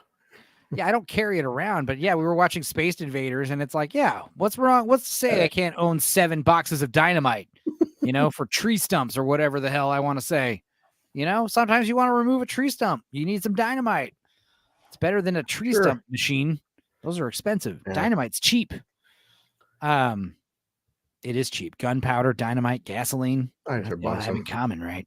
They're cheap. Let's see here. Well, good. We're kind of wrapping this up. Thank God. He's stolen a student driver car and he's drunk and like, how many fucking pina coladas is he drinking? Holy shit! He's got coconuts and shit. Yeah, it's like 1, 2, 3, 4, 5, 6, 7. It's all by Uber. Yeah. This is like POV shot. You've just gotten picked up by Blue Collar for Uber. I've got so many 5-star reviews. Like, you're a beast. Like, yep. I wonder, why did he steal a fucking student driver's car? Yeah, I'm assuming that student driver's dead. You know, that student driver's got her fucking arm snapped in 3 places and a black fucking eye. And then the student driver teacher is like, you know, impaled on some kind of fence. Gord King, yep. It's good. He's swerving around, driving like an asshole. And then he also, this is how you park. This is how heroes park their cars. This is my favorite part of the movie, I'm not going to lie. That's how you park. Yeah, Black Lives Matter. What the fuck? Gord King, I carry 4 things in my pockets: keys, wallet, pack of gum, and a stick of dynamite. Hell yeah. Sounds like a good time. Keys, wallet, phone, and my weed. My reefer. That's always my pocket. So funny. I mean, like I said, like a lot of this stuff is enjoyable. Like watching him crash the car like that is funny, but it I can't tell if it is. I'm just drunk right now. No, these things, these individual pieces alone, isolated, are okay, but Yeah, you're right. together as service of the whole, they don't really do anything for me. It's almost like they had a good half hour because the fucking movie's almost 2 hours. Even my kid's like, Dad, this movie's 2 hours long. I'm like, yeah, it is. Yeah, well, it's also like, and this is what most screenwriters do, but it shouldn't be obvious. But like usually you have like little ideas that would make good lines of dialogue. Yeah, You've figured out long time ago, or funny things you'd like to see, and you figure out ways to work them in your script. But like it's got to have some kind of cohesion, and True. that's sorely lacking in this. But the only thing that is cohesive is Conor McGregor's performance. He's just constantly he's doing it again. He's like this. He's doing it. Always like jacked. I'm jacked to the tits. And he's just smiling. He must have did so much fucking coke. He's this maniac. Why would you hire this guy? And that's why the ending does make sense for me. I don't get to that later, but yeah. So then we've got the famous double, triple cross. That was funny. Gonna go meet Brant with the money. Surprise, I don't have the money. Surprise, my daughter wasn't kidnapped. Surprise, my daughter was kidnapped. It's so much to keep. But how callously he fucking punches Jake Gyllenhaal in the face like this, and like nothing happens. Like he just decked him right in the face and okay. Yeah. All right, dude. I like where he says this big speech. Hey, this boat looks expensive. And he's basically like, yeah, it fucking is expensive. Hell yeah. I got all these obligations. I got to fucking take care of everything that my dad does. It's like, yes, it's very expensive and you're fucking it up. Where's my money? He doesn't have the money, like I said. And obviously the sheriff, he thinks his daughter wasn't kidnapped, but actually Brant did kidnap his daughter. And there's like, what the fuck? I was supposed to trust you, huh? Anyway, a lot of triple crossing, quadruple crossing. And then I think it's revealed that Ellie is somewhere in the boat underneath in the deck. And there is a cut to the dinghy, which has that backpack full of explosives inside of it. He triggers the explosives, causes them to blow up. And again, this is where we get to very computer animated scene. Very Doug Lyman, very on par with the transporter movies and such. Just over the top. Again, it's so stupid because like you just blew up a huge bomb right next to the boat. How do you know that didn't kill your fucking girlfriend right then and there? And also the boat is like being flooded with water and sinking. Like so much could have gone wrong with this plan. Then this fucking guy shoots out this window and this shit blows out. Like this kind of shit can like knock you unconscious and then you start like breathing unconsciously and you suffocate. That stuff happens. You're underwater. I mean, luckily the water isn't too deep where they've sunk. But this shit is obviously like it's like that Truman Show lake where like this all looks like a fucking bad backdrop, like all the sky, especially when you see it move around. So that's what at 136, fucking the guy comes out when he's coming down. The guy comes up and fucking fire. What's he do? Just decks him in the face. Like he's punches. Oh, that was good. Yeah, I know exactly what part you're talking about. Let's go back to that because 136.52. No, right here. He runs down to the deck where the flaming wreckage is, right? And this guy comes out, and he punches him, and then he makes this hilarious face, like, I legit bust that one. This is where he's realizing he is the villain, and maybe he is the bad guy. Remember Marv from Sin City? Oh, Christ! Where he's like, maybe I am what they call me, a psychopath. Well, one thing this remake teaches you that to solve every fucking problem, guys run fire punch him. Guys pulls a knife punch him. Pulls a gun punch him. It's like, dude, he was just like some fucking waiter. He was just like the guy who was like paid to shave fucking Brant. Anyway. So yeah, here we get our big dumb fucking action scene, and Conor McGregor shows up eventually. He's showing up on his little float on his little dinghy. Now this is funny. Just grab on. That's easy, right? Well, remember the part where fucking Dalton takes a guy as a human shield and he fucking runs over the guy on top of him underwater? Oh yeah. He uses that guy. Yeah, it gets run over by a boat earlier. Yeah. Lots of boat action. Yeah. Which I appreciate due to the change of scenery. We have a change of location for the big final fight with bad guy on the water.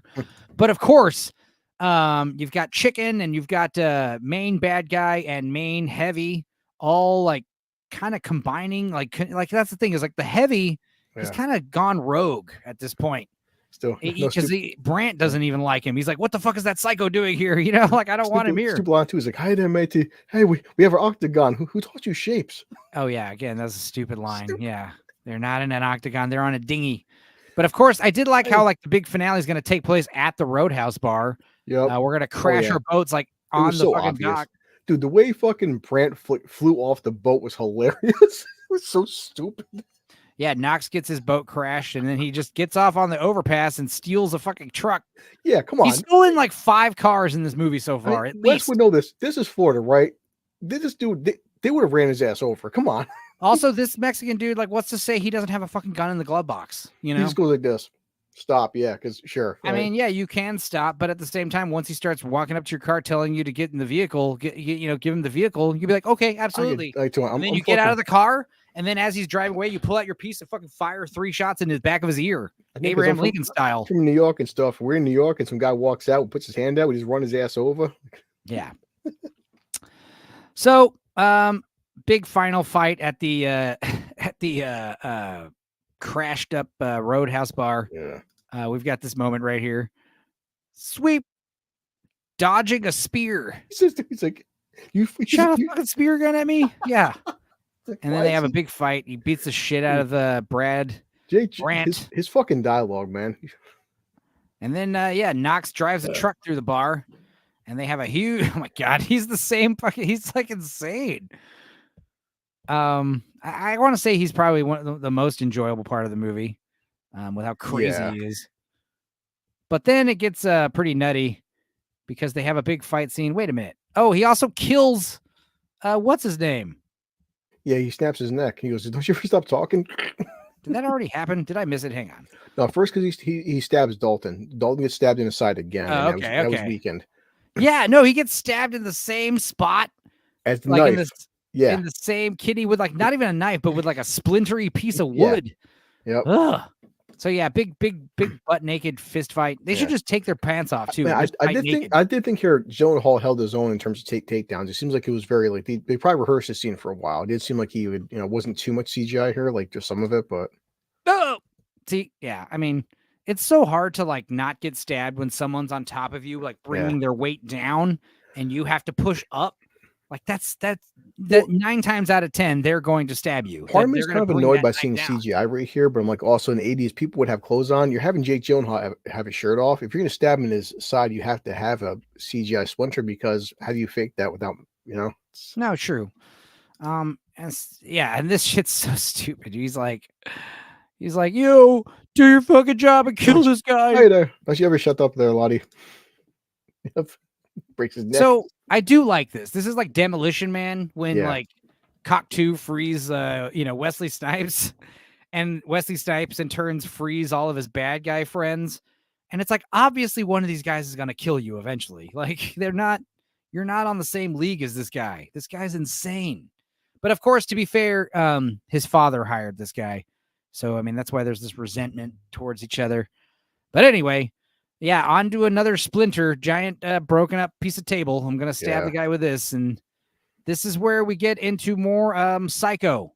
He pulls the fucking knife out of his belly, stabs him in the leg. That was cool. Stabs him in the shoulder. And then he pulls the knives out again and stabs him a fuckload of times. He goes like Ghostface Killer on him. He does that shit. Dude. Eesh. That part I liked, I'm not going to lie. I mean, he's not smiling now. Like, wouldn't that be like on par with him being like, ha ha ha, you got me, you fucker. Ha! Like, he's so crazy. Why not? Well, because, it's like he should die with a huge smile on his face. That'd be funny. That'd be cool. Yeah. But anyway, the whole point is like, I'm shocked he didn't die sooner. I'm shocked someone else didn't take the law in their own hands and fucking put this guy out of everyone else's misery. Fuck, dude.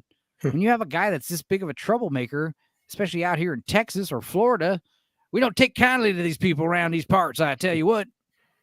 It's like, I've heard about you. You've been stealing trucks and causing all kinds of mayhem. You know what? I think I'm going to go Punisher style on you and just, claim it was self-defense and fucking execute you. See Dalton again over him too, just like, of course, the ab shot and huffing and puffing. I'm pretty sure if you pull an open wound out like that, you shouldn't be bleeding more. But he was stabbed like a little bit lower than the original stab. So he has 2 stab wounds. I mean, dude, he's just all fucked up.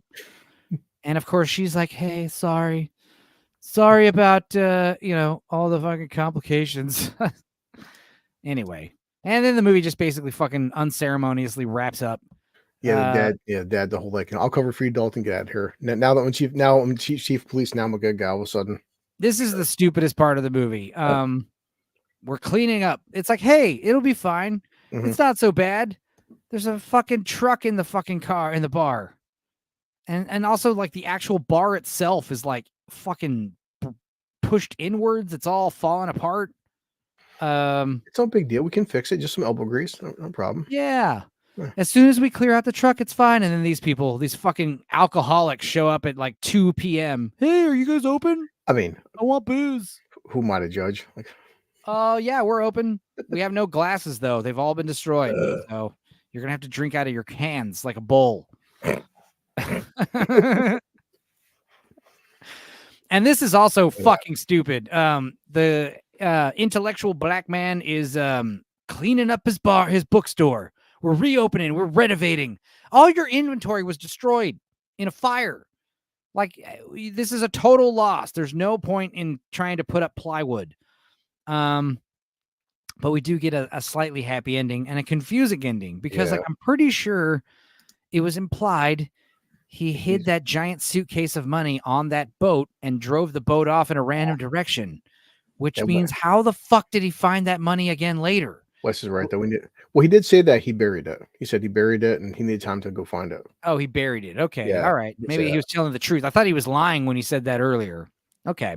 Well, Dalton so far Dalton doesn't lie. He's very matter of fact. Yeah, but also this Dalton is also very stupid. So anyway, he decides to give all the money to this random black dude. Keep in mind, this is like fucking drug money or something. So like, I mean, I agree. I would also accept the money, but it's like, you're kind of implicating this guy in more crimes. Getting this guy, if this guy is supposed to be Mr. Intellectual Pacifist, he will not accept the money. He would be like, this ain't right. He's probably going to give it all to charity or something, but like, give the money to the bar owner. Give it back to them. Maybe. I don't know. Instead, we have I don't know. The whole point about this bookstore thing was stupid.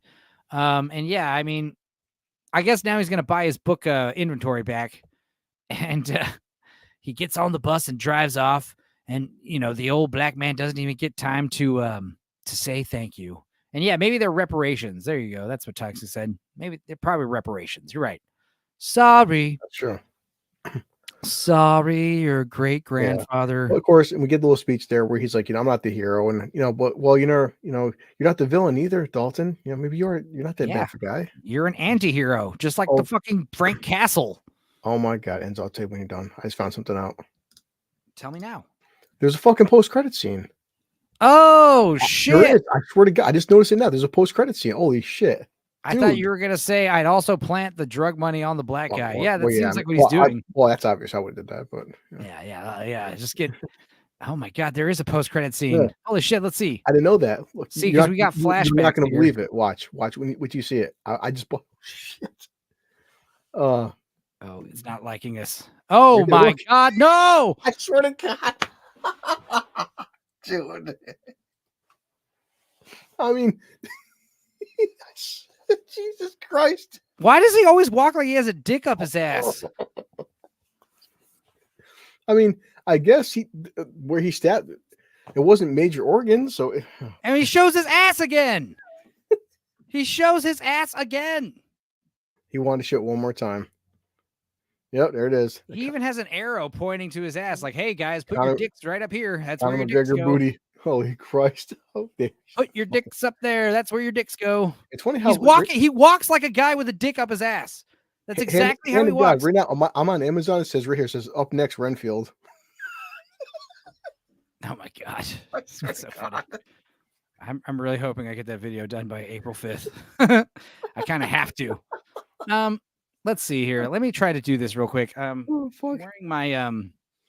I'm wearing my corded headphones, so I won't be able to hear anything. But let's do this. Let me show you how this guy walks. It's stupid. He walks like this, okay?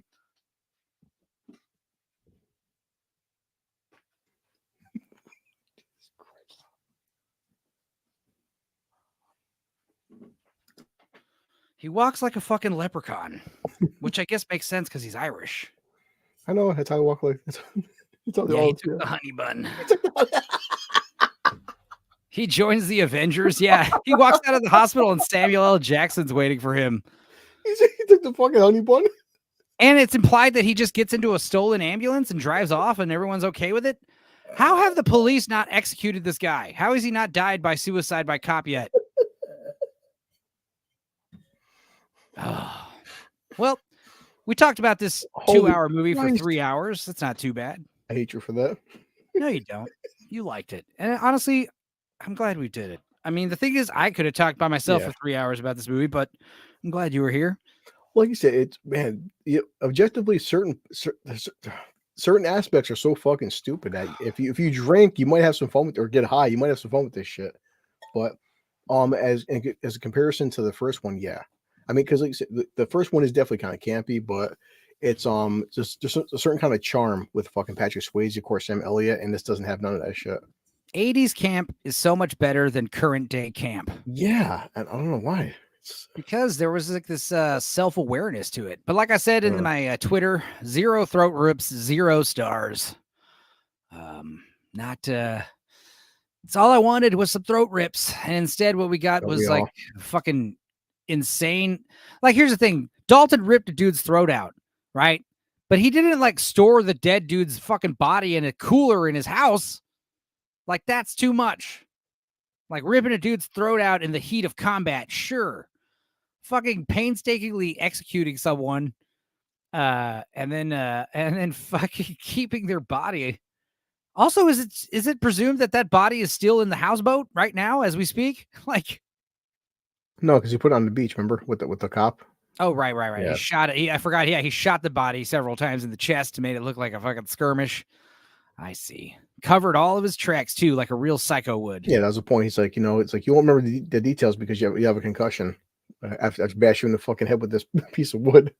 He definitely killed that guy with the piece of wood. Oh, and also, yeah, we're finishing right at the right time because Northern English Bastard is about to go live in about an hour. What's he watching? They're going to talk about Scanners with Retropolis Now, Inside Man. Boy, Scanners. Oh, shit. Good. And it's only 2:00 p.m. I got all this time today to work on stuff. Definitely. Good. Well, I also might do another Stupenzocast Sunday by myself. Maybe I'll talk about Brazil or whatever's going on. I don't know. I'm just like, I'm paying for StreamYard. I might as well stream whatever the fuck I want. Apparently YouTube punishes you though if you're you're just not sticking to a formula, not sticking to a regimen. And I say fuck that. I intend to blow up on YouTube in spite of breaking all the rules. Well, we said before, man, like we want my subscribers, yours, Northern English, just grow naturally. It's like we're not here to fucking milk an algorithm. I know for a fact, based on what you've shown me the past few months with guys like EVS and learning a lot of things, if I wanted to, I could damn sure get 10 times my subs if I started changing things. I'm not going to do that shit. I'm not here to fucking sell out and start milking an algorithm. Yeah, I'll talk about my Brazilian wax. I'll do a stream about the movie Brazil while getting a Brazil wax. That'll be funny. That'll be good. You'll be hearing me like, so this part of the movie is very funny because but yeah, I don't know. I agree. Like, I definitely enjoy just having I'd rather have 300 actual fans than 10,000 people subscribed and only 300 people watching anyway. Yeah, we're never starting to see this stuff where some people are like, oh, I have fucking 500K subs. Yeah, dude, you go live, you got. Well, I mean, I know a lot of friends with a bunch of subs, and even they've been telling me like, yeah, the sub count is not really doesn't matter, and I feel like like I've been hearing like sometimes the sub count will cloud your judgment. It's like, oh, because I've got a lot of subs, that means I'm right all the time. It's like, no, definitely. And obviously, if you guys loved the fucking Roadhouse remake, you're more than welcome to. Yeah. I don't really give a shit. No, but we joke. But people ask us like, "Is it how terrible is it?" It's not as bad as I expected. I mean, we're not going to pretend you're obviously not going to beat the original, but I expected it to be a lot worse, honestly. Yeah, I'm expecting the Crow remake to be worse than this, but it might not be. Who knows? Fuck, I don't know. You never know, man. But then again, it's like that's the thing. It's like we're completely devoid of originality. Where it's like, all these like 40-year-old movies finally getting sequels when they should have gotten sequels earlier. Yeah. You've got Beetlejuice and I think Roadhouse. because of makeup, the only thing Michael Keaton pretty much looks exactly the fucking same, but that's a lot of makeup and shit. Well, he looks good older because like Beetlejuice having like wrinkles and stuff kind of works for the character. Yeah. Sometimes when you see like your famous, like, you know, Indiana Jones shows up and he's all gray and wrinkled, it's like, that sucks. I don't like that at all. Well, I will hold that hope because Michael Keaton is he's nailing it. Jenna Ortega is fucking, I guess, based as fuck. So it's yeah, like, I like to think that Michael Keaton isn't so desperate for money, you know. But yeah, you've got Ghostbusters and Indiana Jones and Beetlejuice, and like they all just like, I don't know, they keep coming back, but it just shows, you know, how like, yeah, let's do a Gremlins sequel or Goonies next, you know. Stop it. Come up with something original. Or like, I don't know, if you're just rip something off and pass it off as original, that's better. Where is my Gone Baby Gone sequel? Boy, I don't know. It's a good question. Okay, man. Well, I guess let's wrap it up here. 3 hours. All right. Yeah. I'm gonna go live randomly by myself. You decided me. Yep. I thought you were okay, but you are fired from Stupenzocast until further notice. I am going to be doing solo on Stupenzocast. Hey, Gooch just got here. Dude, just showed up. We're gonna go to watch Northern English Bastard stream about scanners in about an hour, so that'll be fun. I'll be listening while I'm working, and also, yeah, I hope you guys have a great week, a great weekend. I might go live again Sunday. I know Sunday we're gonna be doing the musical. Jim Henson's The musical stream on Lance's channel around afternoon my time. It says 4:15 my time. 4:15. That means 3:15 my time. Hell yeah. All right, cool. The Lance stream, yeah, we'll be talking about the lost classic Jim Henson's the musical. Jamma, thanks for watching. Eraserhead, Gooch, thank you guys. You're off all week, Gooch. Hell yeah, let's watch a movie. Let's watch a movie in my Discord server at some point. Blue Collar, you want to do a Ghostbusters low bar? I think Lord Toxic saw it. If I can find somebody to do with me, sure. Yeah, Lord Toxic, hop in on there. That's another reason why I wanted to do this on my channel. I was like, Wes would get his feelings hurt if we did low bar on Blue Collar's channel. That's because I passed out. I was drunk. That's for you and him. Hell yeah, Gooch. All right, cool. I'll hit you up. And yeah, who else was here? Obviously, Princess Fiona was here. Beardy Beer Show was here. Jacob Ironside. Keith was here. Melvin made an appearance. Gord King. Fan Dad. All you guys are great. Love you all. Thank you guys for watching. Cannoli Sasquatch, Tez, Black Lives or Black Black Lives or Black Knives. Sorry, excuse me. I was close. I knew it was something like that. You guys are great. Thanks for watching. Thanks for hearing our thoughts on this dumb movie. Please don't let this video impede your decisions in watching this movie. And yeah. Don't watch it sober. No, I mean, it's a Roadhouse movie. It's a movie about booze and drinking and fighting. So, yep. I'm going to eat the rest of my Mexican food now and do some work. And I'll see you guys later. Yeah. All right. Y'all take it easy. All right. And let me see here. Let's do it like this.